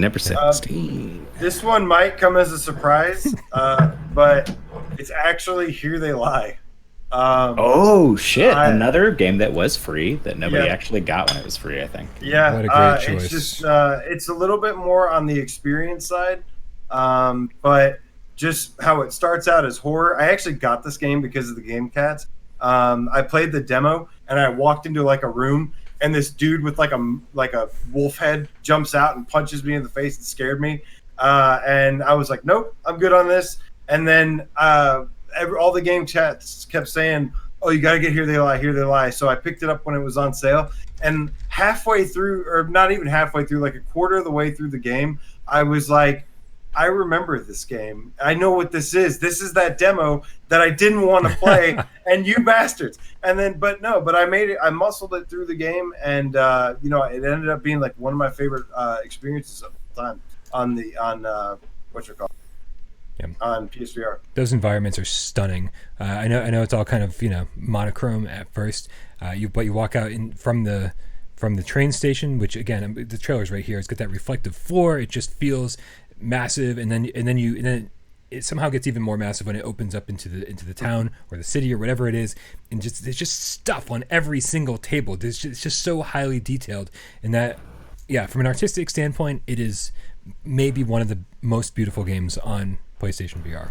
Yeah, even if it doesn't if you're into like weird people in a red light district wearing animal masks fucking in a window. It's one of the most beautiful games on the PSVR. I'm absolutely one of those people. I know totally into all of those things. things. Just as a disclaimer to anybody out there who hasn't played it, right. It's a little twisted. It's a little dark. A little is an understatement. It's very but twisted. those are its strong points. Yeah. Really, it's got a clear vision. It's very good. I can't argue with that. Being honest, it's a really good one. Yeah. Well, this is the thing: is only the very beginning and only the very end are scary.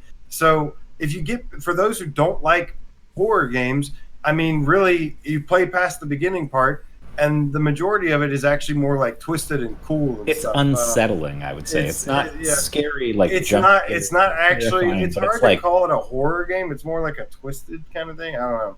It's more like Eyes Wide Shut. If you guys have ever seen Eyes Wide Shut, it's kind of like. I mean, that's not a great movie that everybody loves, but it's very dark and weird. But it's not scary. It's just this otherworldly sort of experience that you're stepping into where not everything makes sense. There's a ritual to it. It's this weird kind of animal mask face people. Anyways. Yep. Yeah, it's very creepy, but not scary, I would say. But good one. Yeah, I like it. And that so my number 16 yep. is Wipeout Omega Collection. Oh, hey, look at that. This should be anywhere on the list you guys want it. I just kind of had to put it towards the bottom because there are other stuff for me personally that is higher up. But there is nobody who can say that Wipeout Omega Collection is not one of the best games on PSVR. For sure. And it's such a good port. It runs so smoothly. We've already said this, I think. It's just great. And it was a free update like No Man's Sky to the existing game. So once again, huge props for not making people shell out an extra, $20-$30 to get the VR mode. It's just built in, and you can't fuck with Wipeout. So, and just to reiterate, what a great month this is for PlayStation VR. Not only do we get the free Beyond update for No Man's Sky, but this is free PlayStation Plus. If you got a PlayStation VR headset, this is your month right here. It's good stuff. Oh, and if you guys want to prepare for the Sniper Elite VR game that's coming out, the other free game this month is a Sniper Elite game. And like me, I've never played one of those, so it's free. I'm going to get an idea of like what we're getting into. And I've heard people say that it got them way more excited for the game, just seeing how good that is. So excellent. Good month For sure. I guess this is I don't know if both of you guys already voted for this, but it's really far down on my list, like to the point where I wrestled with the thought of not putting it on at all. And that's Super Hot. Oh, okay. Yeah, we did. I think we both said it already. Yeah, Super Hot has to be. Even if I don't really, AJ got away without using it yet. It's a top 10. I don't care. It's a top 10. Yeah, it's like it just has to be there, man. Like it just has to be. Like, and it's more important that it's there than it is what I want to be there. I truly mean that. It just has to be there. I think at this point, for me to fall back in love with Super Hot, I need more Super Hot. I need DLC. I need a sequel. I need something, because what they've done is so good, but there's just not enough of it. And so, unlike Rush of Blood, where like that checks a lot of boxes for me, I'm like, oh, this is a stark white environment that looks amazing, but you're not throwing me into a world that I love. There's more content in Super Hot than there is in Rush of Blood, bar none, no questions. There's unlimited modes. There's all kinds of different modes once you beat the game that you can go back and play. So if you like Super Hot, you can play the shit out of it. Whereas Rush of Blood is the same thing every time. There's no alternate modes. It just gets harder or easier. Yeah. And as far as not putting you into a world, I feel like that's kind of rough to say, because like it definitely puts you in a different space than any other game I've ever experienced with that stark kind of art design, and it's still immersive anyways. I don't know. It puts me into an I think experience, Rush of Blood but is not- Rush of Blood is a more conventional place to put somebody. It seems more like a regular any other game you've played, whereas Superhot is like its own fucking thing. So yeah, I don't know. Agree to disagree on that, I think. Johnny Rypop the Stray Cat gives us a generous donation, Canadian money, for Nick and him killing it on the Discord voting. Oh, Nick, let's get a big shout out for Nick. Yeah, thank you. Yeah, thank Nick, you very much, you're a Nick great Mueller, guy. the Game Cat. Can we tip Nick? Well, also, I was going to say that Nick's not getting this money, so if you somehow want to give Nick money, Figure out a way to give Nick money. Talk to Nick. right? He's got a PayPal, I'm sure. We're all going to be at the Game Cat meetup on October 19th, so hand them $5. Just hand him some cash. And 49. Yeah. In that colorful, it's all like Monopoly. Nah, money at give him this point. some Benjamins. This man needs Benjamins. Okay. So that's my number 17. Who's up for number 17? That's AJ. Hold on, wrong list. Wrong list. I got 4 lists. Just behind the scenes, a little inside baseball here. go, Dave. You No. go first. Okay, I'll go. Time out. No. Just a little inside baseball I've skipped for him before. just yeah. So I don't know how this happened. I apologize. So just to let everyone know, a little peek behind the curtains here, a little peek behind the without parole curtains. Every single time I've talked to AJ on the phone, which is every other day probably, for the last 2 months, AJ starts a top 20 conversation with me, talking about different games that he thinks should be in the top 20. He wants to know about my top 20 list. He wants to. Nothing about top 20 I thought we list. weren't supposed to talk about that. Do you think I revealed anything? I did not reveal no. anything. He didn't No, ask me no. shit. So because he knows better, or he knows better to ask you. He knows I would have told him everything. You're not. Oh, I was going to say you're not as weak as me, but apparently that's not the case.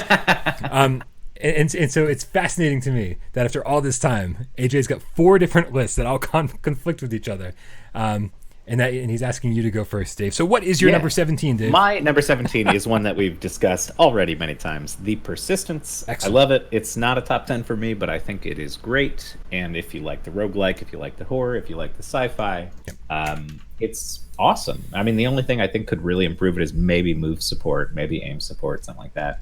But as a DualShock 4 only game, in some ways it's more accessible because not everybody has all those things. Right. And so, yeah, I think it's a great one. I love the Persistence.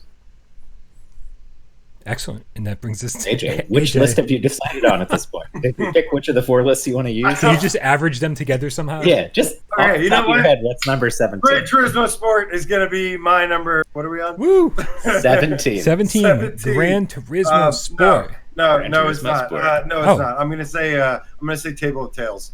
I have to redo this. Let's start Table over. of Tales. Table of Tales. It's it is a tabletop story-driven kind of Dungeons and Dragons puzzle game. It's the only tabletop game in VR that I've liked so far. It's got great graphics. It's got great story. I love the characters. It's the best VR pirate game that we currently have. It's a pretty amazing game. Pretty good stuff. Yeah. I mean, I think my love of Table of Tales came out recently when we did the Why We Love episode. Oh, I love that game too. For something that I was not raised on, for something I'm not familiar with, rolling dice to do anything, cards. It's even when old JRPGs like Switch, some of them introduce card mechanics. I was like, I don't know. Like I love JRPGs, but cards are kind of throw me for a loop sometimes. And everything about Table of Tales is just amazing. It's short. It's like 3 hours, but then there's so many reasons to replay it. It's a great game, absolutely. Yeah, I mean, when I was a kid, I was always interested in playing Dungeons and Dragons or some kind of tabletop game, but the only person I could get to play with was my friend whose dad was a cop, and he was our DM. And it wasn't very fun. I gotta say, it wasn't very fun. That's awesome. So the dungeon master in this game is this awesome little narrated like bird, and the way that the table moves around you. I mean, it's not even on my list, but since we're talking about it, I love Table of Tales. You guys should get that shit. Yeah, absolutely. So what number are we at though? Number 18, guys. We're 18, dangerously close okay. to the end. No We're getting bloodbath. there. Because of the way we've done this, there's been no bloodbath. Giving kind of relinquishing Yeah. control of the voting process. We don't really have to fight for anything. We just let the game cats duke it out. Yeah, we can just make snide comments about the games we don't want on the top 20. And that's it. We're basically just Who do you want to side with? Is the question. We'll just throw some shade on them. It'll be fine. I'm curious though. I think I screwed something up. 16, 17, 18. We're on 18, right? 18. I didn't screw anything up. I'm so shocked. I always screw things up. Number 18 for me is a game that nobody has said a word about on the show yet, but I have seen it in the comments. And that, hold on, get the trailer ready. Here we go. Ready? Is it what I think it is? It is. what I think it is? It might be. It's Everybody's Golf VR. Oh, nice. Okay. Yeah. Everybody's Golf VR. I mean, I know that there's a little bit of disdain for the lack of a multiplayer mode. I know that and for the caddies. Oh, those caddies, Jesus Christ. Yeah, I really hate when people use these words, like especially in the comments when people say, "Oh, it's so cringy." That's cringeworthy. It's something about that just gets to me, and I go, "Are you 4?" Like I don't understand. but man, I've never felt like the word was more appropriate than when I was playing Everybody's Golf VR. And here you are in this game where it's got these amazing physics, and it uses the move controller so well, and you can really like shoot with or golf with pinpoint accuracy, or screw up horribly wrong. For a game that for me, a non-golfer, to fall in love with a golf game in VR that seems more of a simulation than an arcade game is amazing. And then they do this thing with the caddies where I'm just like, this is fucking cringeworthy. But still, that if it had multiplayer, it would be way higher on the list. If it even had like a serious campaign mode, other than just keep playing these things over and over and over in different ways, it would be higher on the list. If they gave us some DLC with new courses, it would be higher on the list. And what an amazing experience, I think, and especially for the $30 price tag. It's not a $60 full featured game, and they priced it accordingly. Yeah, I mean, it didn't make my list, but if it had some of those things you said, it would absolutely be on my list. Mm-hmm. It's like such a good experience, kind of relaxing, kind of awesome. The weather effects are really, really cool and well done when they happen. It's just a really polished first party. Now, is it first party? It's definitely, Hot Shots Golf has been they own PlayStation thing forever. Yeah, they own clap hands. Yeah, yeah, and everybody's loved Hot Shots Golf. I've loved it since I was a kid. So to see it in VR is really cool. It didn't make my list, but I totally back you up on that one. Right on. Which is this? Thank you. Appreciate it. Oh shit! Gemini's got a good idea. I want Super Monkey Ball in VR. I'll take it, please. Sega, only if it's first Sega person. Needs to get more games in VR. I want first person Super Monkey Ball. I want to vomit inside the ball. Oh my and god! Have the vomit roll around. Yeah. AJ, right. what's your number 18, dude? I just want to play No Man's Sky some more. What? He's like tapping out. We'll have time. All right, see you later. We don't need the rest of your numbers. Get out. It's going to be catch and release. I barely got this one into the last list, and I think this game is a lot more popular than people think. And like I said, we have yet another like high quality game, and for me, it's really just kind of personal. I've always enjoyed fishing, and I don't get to do it very much anymore with my brother and stuff. And this game is just so much fun, so relaxing, and really immersive. And, people can laugh all they want that, a fishing game, blah, blah, blah. But, yeah, it's that good, too, gameplay-wise and everything. So catch and release is my pick there. Yeah. I think my number 18 is actually kind of a good corollary to that because it's got a lot of the same things going for it, which is Tetris Effect, which is a game that people are like, oh, fishing in VR, that sounds boring. Tetris in VR, that sounds boring. But it's got this kind of sublime, relaxing, just like really engaging experience. I love Tetris Effect. So I think it has to be on the top 20 for me just because I've always loved Mizuguchi stuff from Rez back on the Dreamcast. Luminous I played recently on the Switch. Like everything he touches, I'm a fan of. And to see that they're putting so much effort into bringing that into VR is kind of like the culmination of his vision that he's had for like decades. And it's just a beautiful game, from the way the music interacts with your actions to the way that the visuals react to what you're doing as well. Like it's just such an audio sensory, everything's tied together. And a lot of people want to say, oh, it's $40, that's too expensive for Tetris. But like Tetris is a great game that we've all loved forever. And this is one of my favorite, it's my favorite version of Tetris ever, which is saying something because I've played a lot of fucking Tetris over the years. Haven't we all? So yeah, exactly. Everybody has. So it's just it's a must-have for me. You got to have this thing. Yeah. The thing that surprised me about Tetris Effect was that all the extra bonus modes. I know when Des and I did our show about it, our Why We Love episode, he was like, "Oh yeah," he's like, "They didn't really do it for me. I just want to play Tetris." And I was like, "You know what? After I was all done with the campaign, all I wanted to do was all those mini games. Some of them are super addictive, and they really get under your skin. You're like, I need to do this. I need to get better at this. It's very cool. It's a very cool game. But it's funny that AJ brought up Catch and Release, and you brought up Tetris Effect immediately after it, because those are two games that did not make my top 20. That I was sad to see both of them go. Because again, if this was a top 25 or top 30, I think we'd see all of those on my list. Yeah, and I mean, a lot of people are saying Ace Combat 7 in the chat. I've seen a ton of comments like that. It was hard for me to remove that, but you sort of have to, because like it's one of those things where if you were willing to pay full price for a game that only had 3 VR levels and you had a HOTUS, it's one of the coolest fucking things you can do on PSVR. It's so fun, so well done, and it's perfect for what it is. Right. But with all those caveats, it's hard to get it in the top 20 like I'd want to. Like I wish I could. If this was a PlayStation 4 channel, Ace Combat 7 would absolutely be on the list because of its inclusion of the PSVR support and the full game, and the fact that it has a full campaign in non-VR. But the fact is, we are rating games on their PlayStation VR content only, so we can't even look at the non-VR section of Ace Combat 7 when we talk about the PlayStation VR top 20 list, which is kind of a shame. But at the same time, I still want to put it on there, even though. Well, and I want to say to everybody out there who hasn't, anybody who hasn't tried it yet, if you think, if you've heard stuff that's like, oh, it's super short, it's not worth it. It goes on sale, and the thing is that it's not as short as you think, because to begin with, there's one ship, but you can unlock 4 different airships as you go through. And there's also difficulty levels that become very, very challenging, where you really got to replay to get through it. So if you actually are into it and want to put some time in, you could spend like 6 hours at least with Ace Combat 7 VR's mode. But like if you just want to run through it one time, you could technically play it in an hour. Shout out to Gabriel 004, the Game Cat. Rare says Tetris Effect. Totally agree with all that Dave says.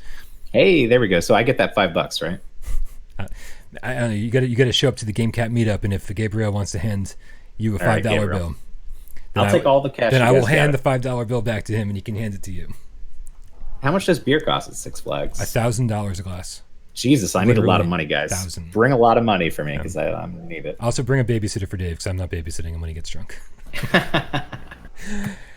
Okay, I think that brings us to number 19. We're 19. So close. We're getting so fucking close. Insanity. And I got to say that this one's already been talked about. I've already talked about it. AJ's already talked about it. My number 19 is Table of Tales.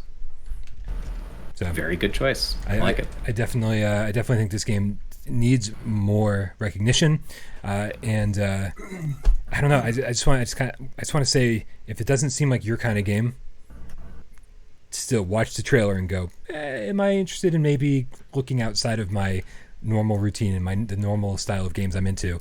Because this is shockingly good. That's it. 19, Table of Tales. All right. AJ, what you got?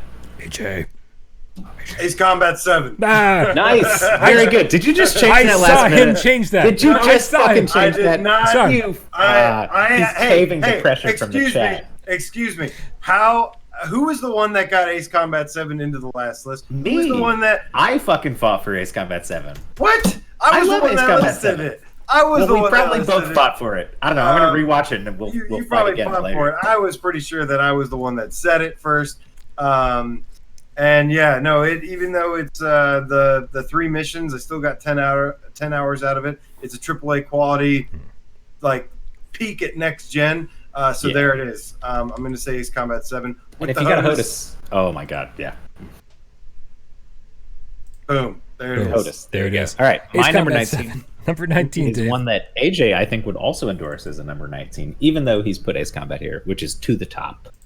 Because To the Top is such a cool experience, and it's unique in every way. There's nothing else like it on PSVR.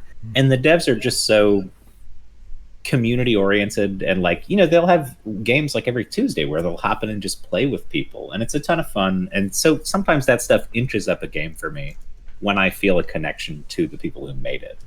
And it's so well done for what it is. I'm still amazed that Oculus Quest refused it for their store, because what the hell are they thinking? Yeah. It's perfect for Oculus Quest, but it's one of the cooler locomotion systems on PSVR, like Sairento for me, where that was kind of what got it in the list, the locomotion system. To the Top is the same way. And it's got multiplayer. It's a ton of fun. So To the Top. To the Top is, man, I'm like, my heart is breaking here, because the fact is that, again, just like Tetris Effect, just like I mean a handful of other games, I see the word static keep popping up in the chat, and it kills me. It absolutely kills me. It breaks my heart to not include these games. And To the Top is a game that like it just deserves so much love, and I want to put it on the list just so people will finally check it out if they haven't. But this is one that, just like Static, was so very painful to drop off the top 20 for me. So we'll see though if Static does drop off. We'll see. No, for me personally, for my top 20, I had to ditch it, and I don't like having to do it. But man, Ghost Giant at number 20. All right. It hit me. It's in there somewhere. It hit me like so hard that I cried, and I was claiming it was one of the best PlayStation VR experiences when I first played it. It is, and it still is. It still is. There's not a ton of replayability. I'll say there's some collectibles to go out and find, but the fact that the story is really what you're playing it for, I think you only get one shot to experience it the first time and have it be as impactful as it is. So yeah, there's a reason to go back into the levels and find all those collectibles, but man, that story the first time through, it resonates. Yeah, for sure. AJ, number 20. Mortal Legacy. I don't care what anyone says. I do. I don't care. I care. I don't care what anyone Sorry, says. Kev. It's got really nice graphics. I actually really like the gameplay. There's a lot that goes on. Dave, it still kills me to this day that you say you love playing games in caves, and you stop right at the cave where the cave starts. I'm sorry. And the important part here is that the game shifts from an Uncharted kind of action style shooter and shifts into a horror shooter. And I think that's, the whole first 2 hours is not really what I remember about this game. It's everything in the caves for the rest of the game. It just was so unique and something I've never played before, and it just caught me off guard, and I just absolutely love the game. Yeah. So for me, number 20 is one that we've already talked about as maybe getting out of the top 20, but I kind of want to keep it in here. Static. I love Static. I think the way that it uses the DualShock 4 is the most, next to Astrobot, the most immersive way to allow people who don't have Move controllers, don't have an aim controller, whatever, to feel like they're in a virtual environment. Because the way that they implement the DS4 on that game is fucking bonkers good. Like, it's so thoughtful, and it makes you feel really immersed, even though you just got a controller in your hand. Yep. So for me, Static has got to be in there. It's got this kind of dark, humorous, like Portal vibe to it. Especially when you get to the end, it becomes very, very twisted. But it's a really well done puzzle game. It's polished, it's intelligent, and you will love Static if you like puzzle games at all. Yep. All right, so guys, here's the thing. We lost AJ for a sec. Give me a second. I'll be right back. All right. I could leave you too. You could just talk for a minute. Whatever. I got to go to the bathroom, so I'm going to leave you. I do too. Well, shit. We should take turns. Why don't you go now? I'll talk. And then I'll let you. I'll talk to the chat. Talk to these people. Darwin's eyeball is hitting the nail on the head now that Dave's gone. He said Immortal Legacy is definitely top 20. I've played through it 4 times. Darwin, I think I've done it 3, maybe 4 times. I absolutely love it. I think there are some issues with the game, no question. But man, it's $20 and it's amazing. Bogeyman Production says I loved Robinson the Journey. No one else seems to agree. So Robinson is a game that every time I play it, I go, I got to fight for this on the next top 20 list. And man, I love Robinson, and making this list for today's show was so impossible because the problem is, like, Robinson, I think maybe if it used Move controllers and it just kind of settled some of those stranger mechanics, some of the like those electricity puzzles that were just so frustrating, like especially later on, the further you got, they were so dumb and they made me yell at a game that I really, really loved. It was hard not to put it on the list, even with its issues. I think Robinson is an amazing game, and if we were doing top 30, I think it would be there. Pixel Ripped should have been in the top 20. Says Ships Geek Out. What's up, Ships Geek Out? I again probably agree with you. We've put it in our top 20 frequently. I think. Trying to remember how many times we put it in our top 20. But man, Pixel Ripped is such a good game, uniquely VR. I think it definitely won something on last year's PSVR award show. Best use of VR, I think. So when you're talking about, some games that get ported into VR like Skyrim, you're like, okay, this is Skyrim in VR, and it's great. But man, Pixel Ripped is uniquely VR. Hey, young M boy, how's it going, dude? He says hi. Cloaked Reaper says Derasine should so be here.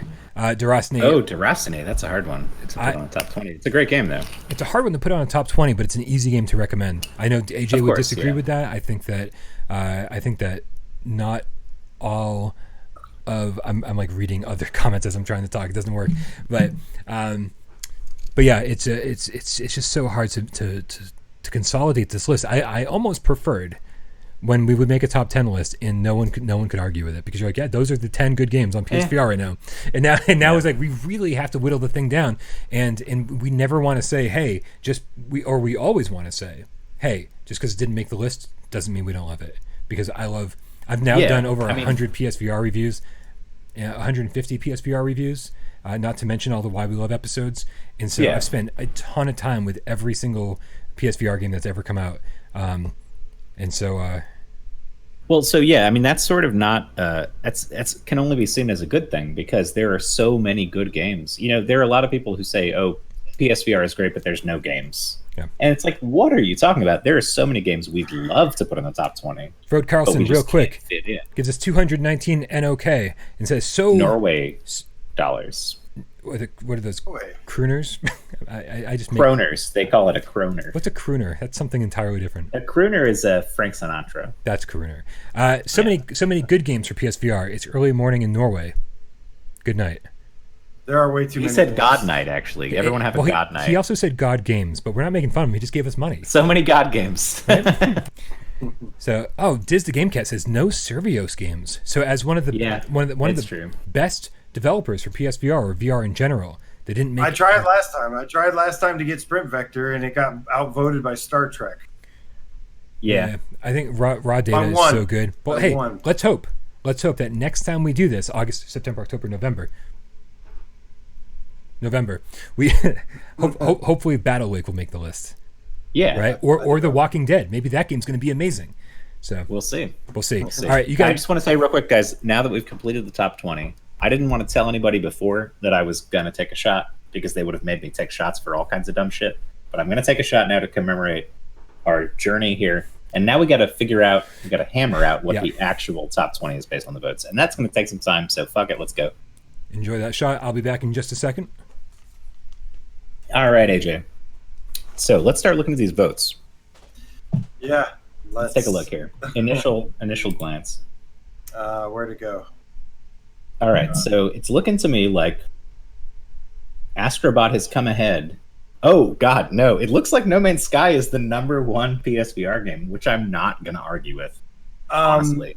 What I think is once they patch it, it is the top one. That's how I feel too, man. I feel like if it gets, but see, that's the problem though. It's, we're trying to judge a game on what its current state is, but it's very likely to me. It seems very likely that it will get patched and stuff, and I have no problem with that. If any developer is gonna patch a game, it's fucking Hello Games. They've been patching aggressively for years. I mean, they to turn around this failure into something that's like a very unique redemption story for video games. It's put all that aside.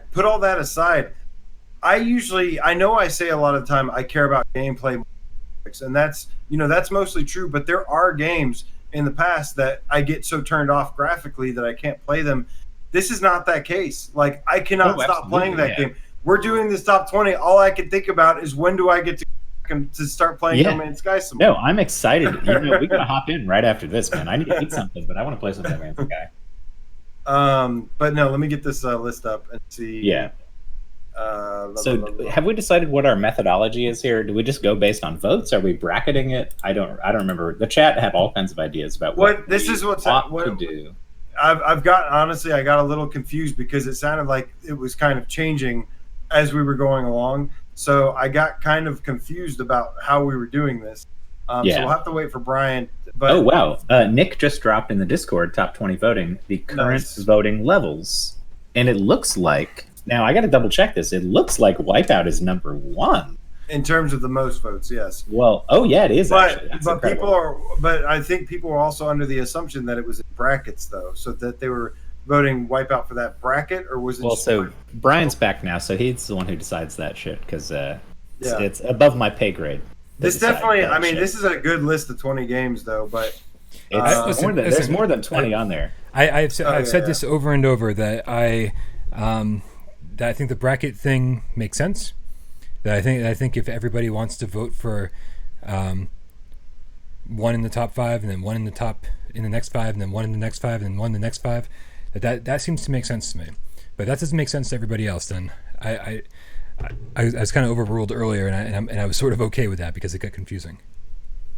We got some people saying brackets in the chat. I don't know. All right. So the problem is a lot of people saying brackets actually. The problem. Okay. So perfect. Yeah, I think we got to go by the brackets. All right. So hold on a second. So we've got to make. We should have been making brackets the whole time. Because now we have 28 games and too many. I'm pretty sure they told us that. I'm pretty sure I told you that, and that's when I'm not in charge of this shit. You tell me whatever you want. I can't wait till I can fucking guest host a show on your channel, so I can say I can totally fuck shit up and then be like, not on me. Oh, I'm the one who fucked it up. Sure, okay, it's my fault. It's all fucked up. No. Just it was a reaction. It was a reaction to your last comment saying I'm not in charge of this. I thought we were all in charge of this. Okay. Well, if we're all in charge of this, it looks like the chat is saying brackets. All right, we're all in charge of this. So here's the thing: we have to decide.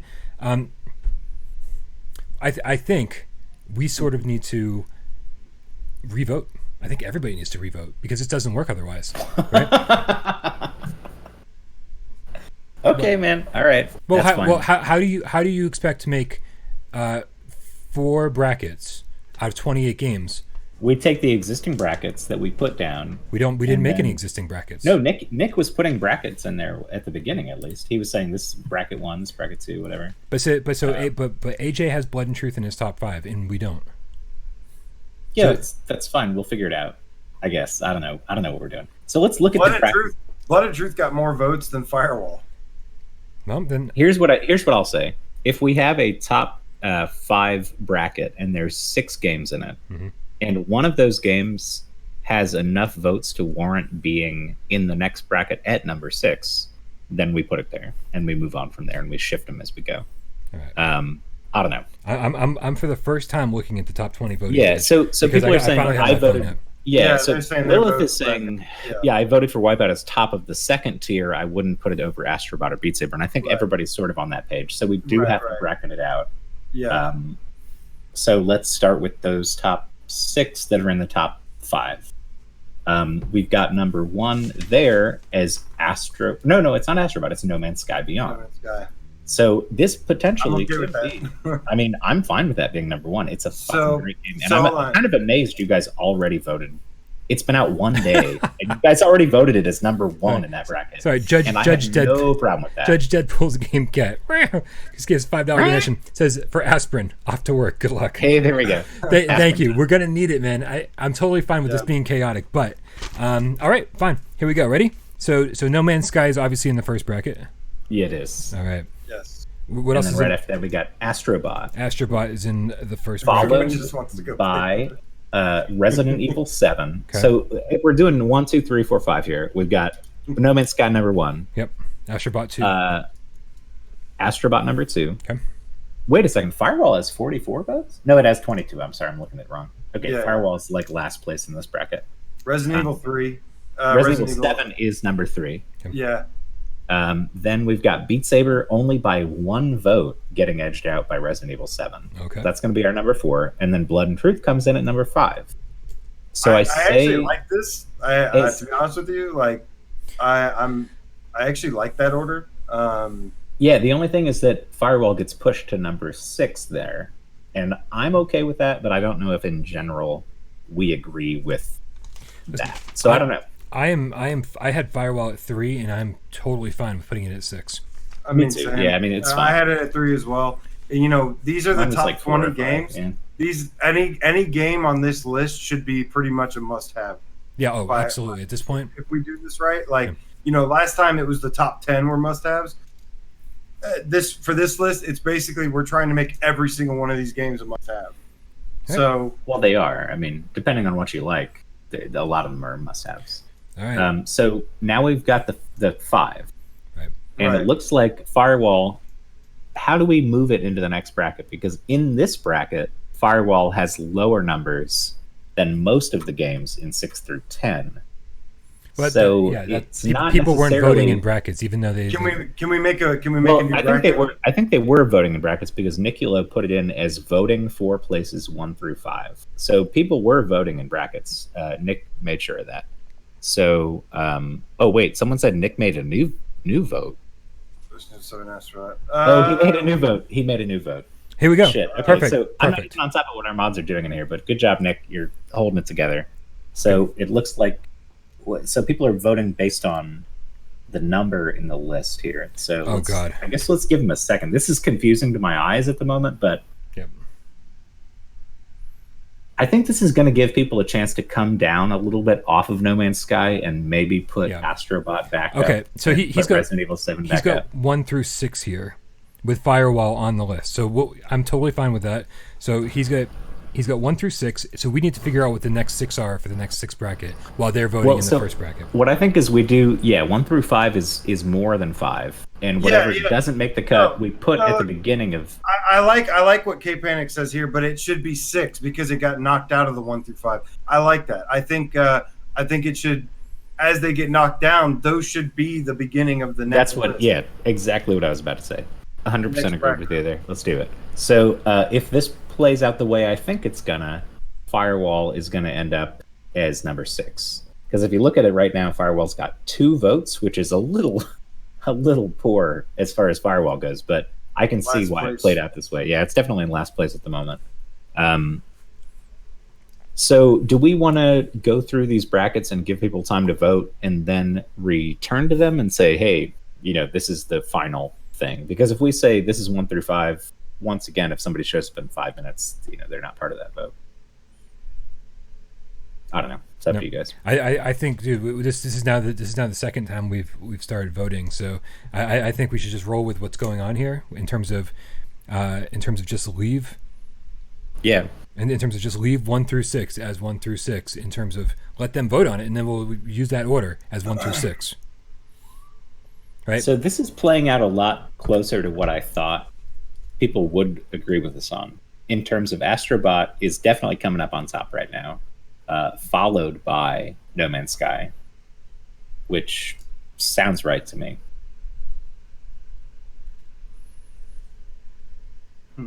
Brian, AJ, am I alone? Is anyone there? What are you guys doing? I'm looking at the I'm looking at Discord. Because again, this is I have not been paying attention to Discord this entire time because I can't go to that page on my PC while we're doing the stream. So I had to wait until I got my phone back during that last bathroom break. So I'm now just seeing all of this for the first time. Gotcha. Yeah. So again, we just have to leave this in place here, guys. We found the first 6, and the Gamecast are deciding what order to put them in. Now let's go for the next 6. And then we'll throw the last 8 in a group together. Did we have an even 6 every time, or what did we do here? I didn't look at this. 11 through 15. We'll figure it out. This is when we'll figure it out. Nick is smarter than any of us. Nick, you keep doing what you're doing. we can definitely punch each other in the face. Figure that out here. Yeah. All right. So that means 1, 2, 3, 4, 5, 6. All right. So I'm gonna go to bat for Rush of Blood and Persistence and Wipeout. I mean, I think it's really a matter of what Nick puts in the voting bracket there. I think it's already been decided, right? What's going to go in that bracket? What's going to go in 6 through 10. Yeah. So we just don't do anything now. Pretty much we wait for Nick to put a vote in there and then we comment on it. 6 I through mean, 10 has way too many games to be a 5, so a lot of them are going to get pushed. Or maybe only one of them gets pushed. I don't know how this works. We'll figure it out. Are we going to figure it out? Yes, we shall. I think we just. Yeah. Doozy Cat says, "Hey guys, not to shit on the system, but next time figure this out properly." Yeah, Once again, I'll say, have you been to a Without Parole stream before? Yeah, this is kind of what we do. It's part of the fun. It's all a free for all. We don't know what's going to go. Yeah, down, next time I'll stick to my guns. And keep the voting system the way we had it to originally. Sorry guys for the confusion. This is kind of a mess. Yeah. Here's what I want I to think do. we start every show by saying that we didn't do any prep. Yeah. So once again, you know the deal. We're here to hang out and talk about these games and have fun with you guys. So sorry about the logistics if people are really hardcore about how it ought to be done.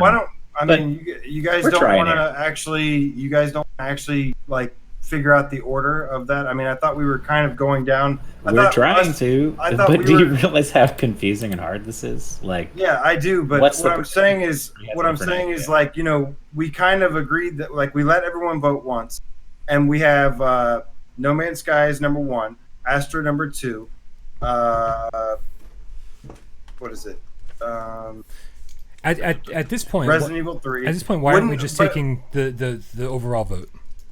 Well, because Wipeout's number 1 in that voting. Because people voted for it on that bracket. What Fries and Chips and what I'm saying is that he's right. Because 1 through 5 was decided, then then wouldn't Firewall automatically be number 6 because it got knocked out of the first category? Well, so what Fries said, or what Joystick said that Fries said, I don't know if he's paraphrasing him right, but basically he says what gets bumped should be voted on in next bracket. So a game gets a second chance to get a spot in the next bracket if it gets pushed. So even if that increases the amount of games that are up for vote beyond 6, they'll have a second chance to find their spot in that 6 through 10. So let's do that. Any game that didn't make the top 5 becomes part of the voting for 6 through 10. It shouldn't just automatically take the top spot of the next one. No, of course not. Yeah, that's what I'm saying. Because like I think it should. Okay, fair enough.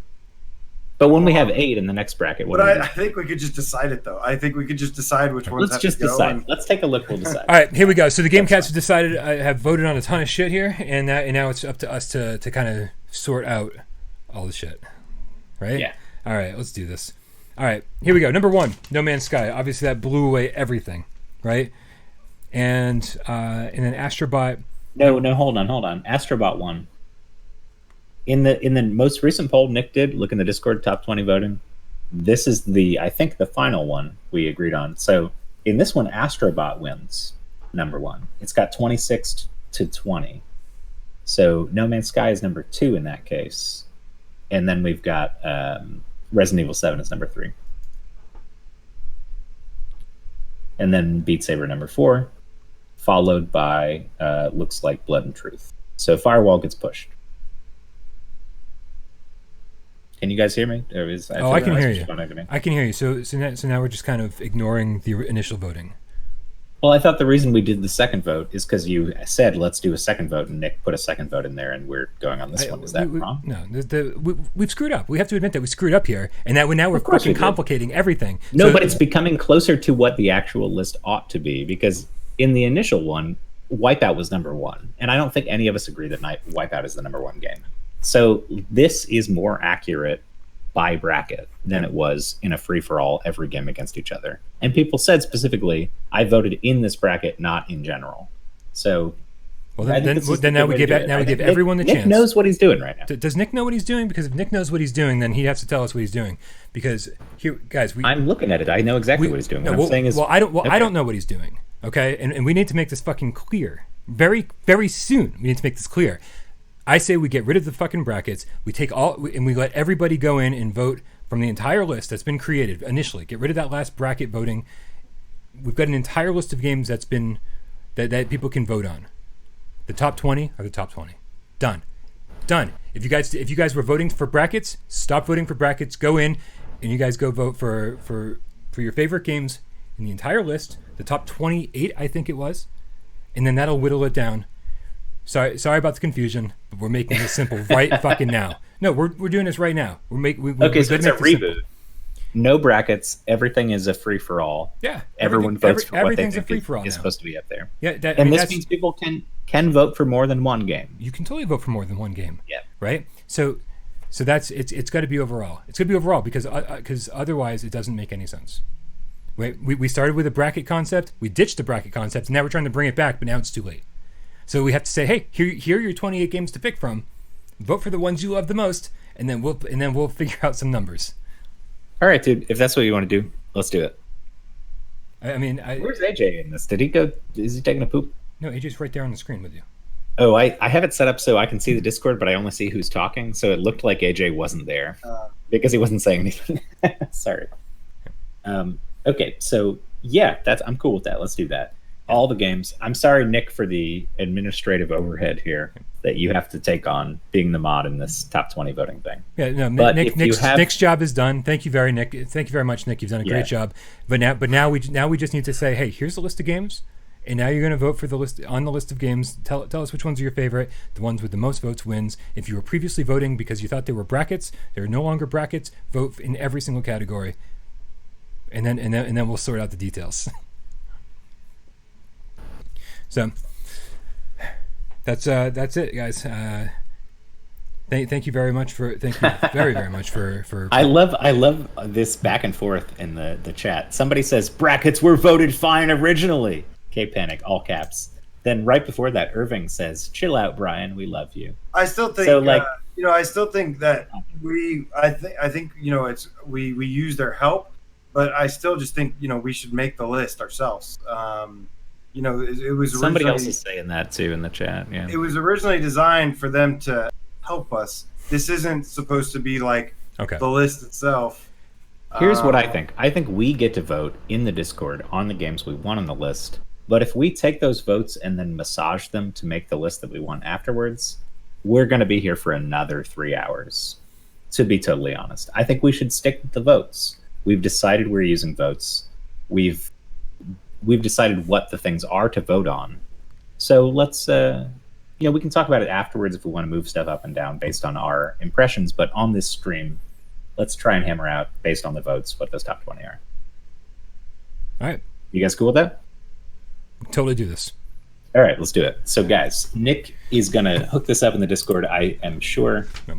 He's great at this. Nope. No need. Nick has done a great job, but now it's up to the three of us to do this publicly. Well, we got to look at the votes too, though.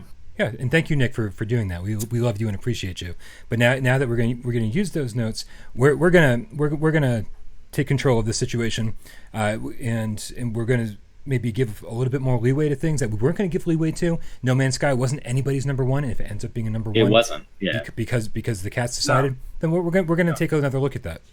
But no, this is. I want this when this list is all said and done. I want this to be a list that we can stand behind and say this is Without Parole's top 20 PSVR game list. And thank you for the GameCats for helping us out and making us realize how to fix our next top 20 voting process.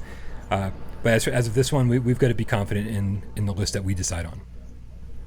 So, I'm actually ready to say. To say what? To say I stopped talking.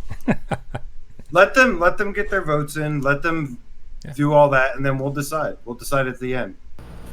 Is this not the end? At the end of this stream or later?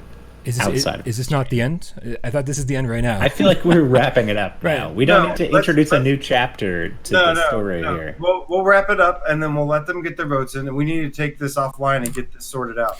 Exactly. That's what I'm saying. What people are saying, like, Fries and Chip has been one of our biggest, here's how you guys should do this thing. And he's not necessarily wrong about a lot of it. And he says, viewers knock out the bottom 8 by voting, then we make the final list. Yeah. And we'll take this we don't offline. have to do that on stream because we're going to be here for all night. All right. I got to eat some pizza. We need it. It's perfect. I totally agree with that.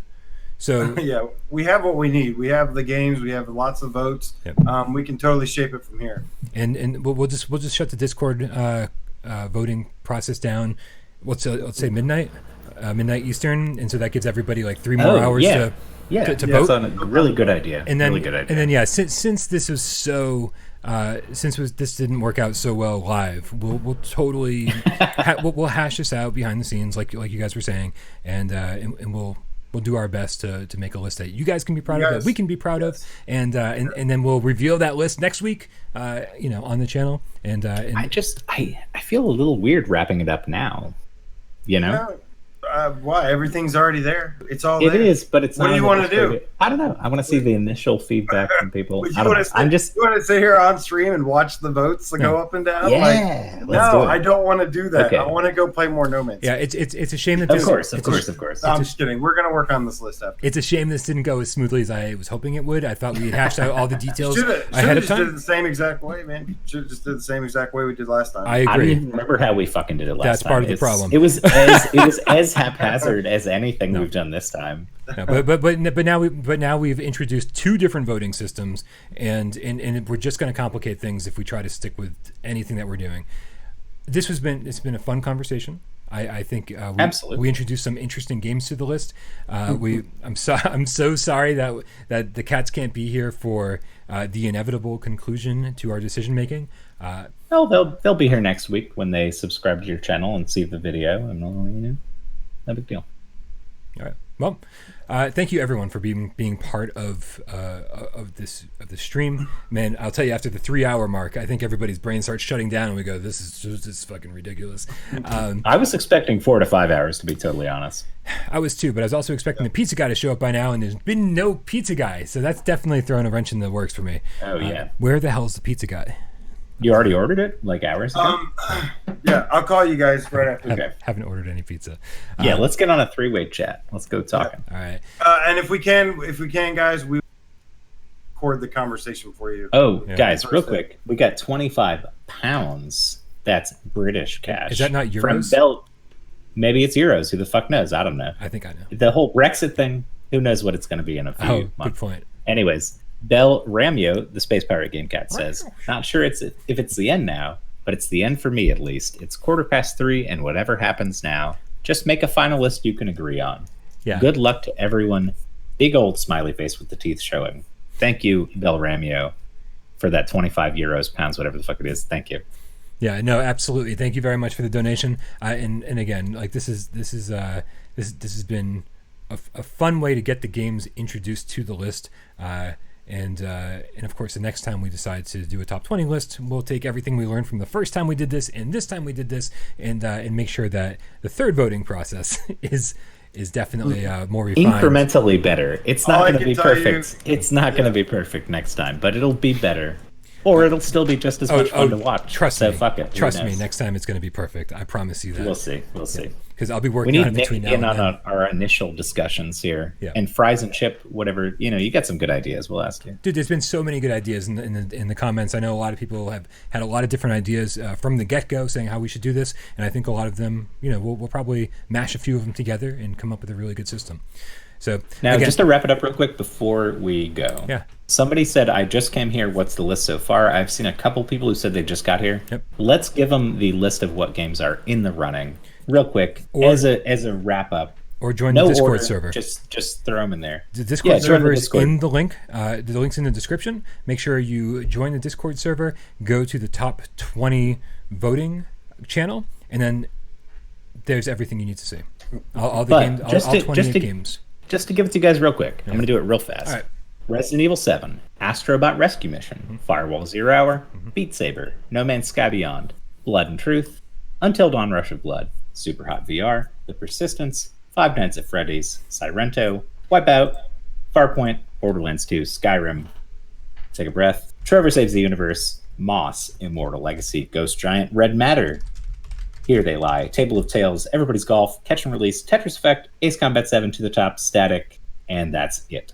So we got 28 games on that list, and you guys get in that Discord. We will figure out some way we're voting on that and take your feedback, talk amongst ourselves, and figure out what the hell we're doing here. But we love you guys. Thanks for being part of this. It's a ton of fun. Much. So Official I Am Chaos says, "Thanks for reading my comment. Love your channel." Did we read his comment? I hope no problem. Did we read his comment? I hope we did.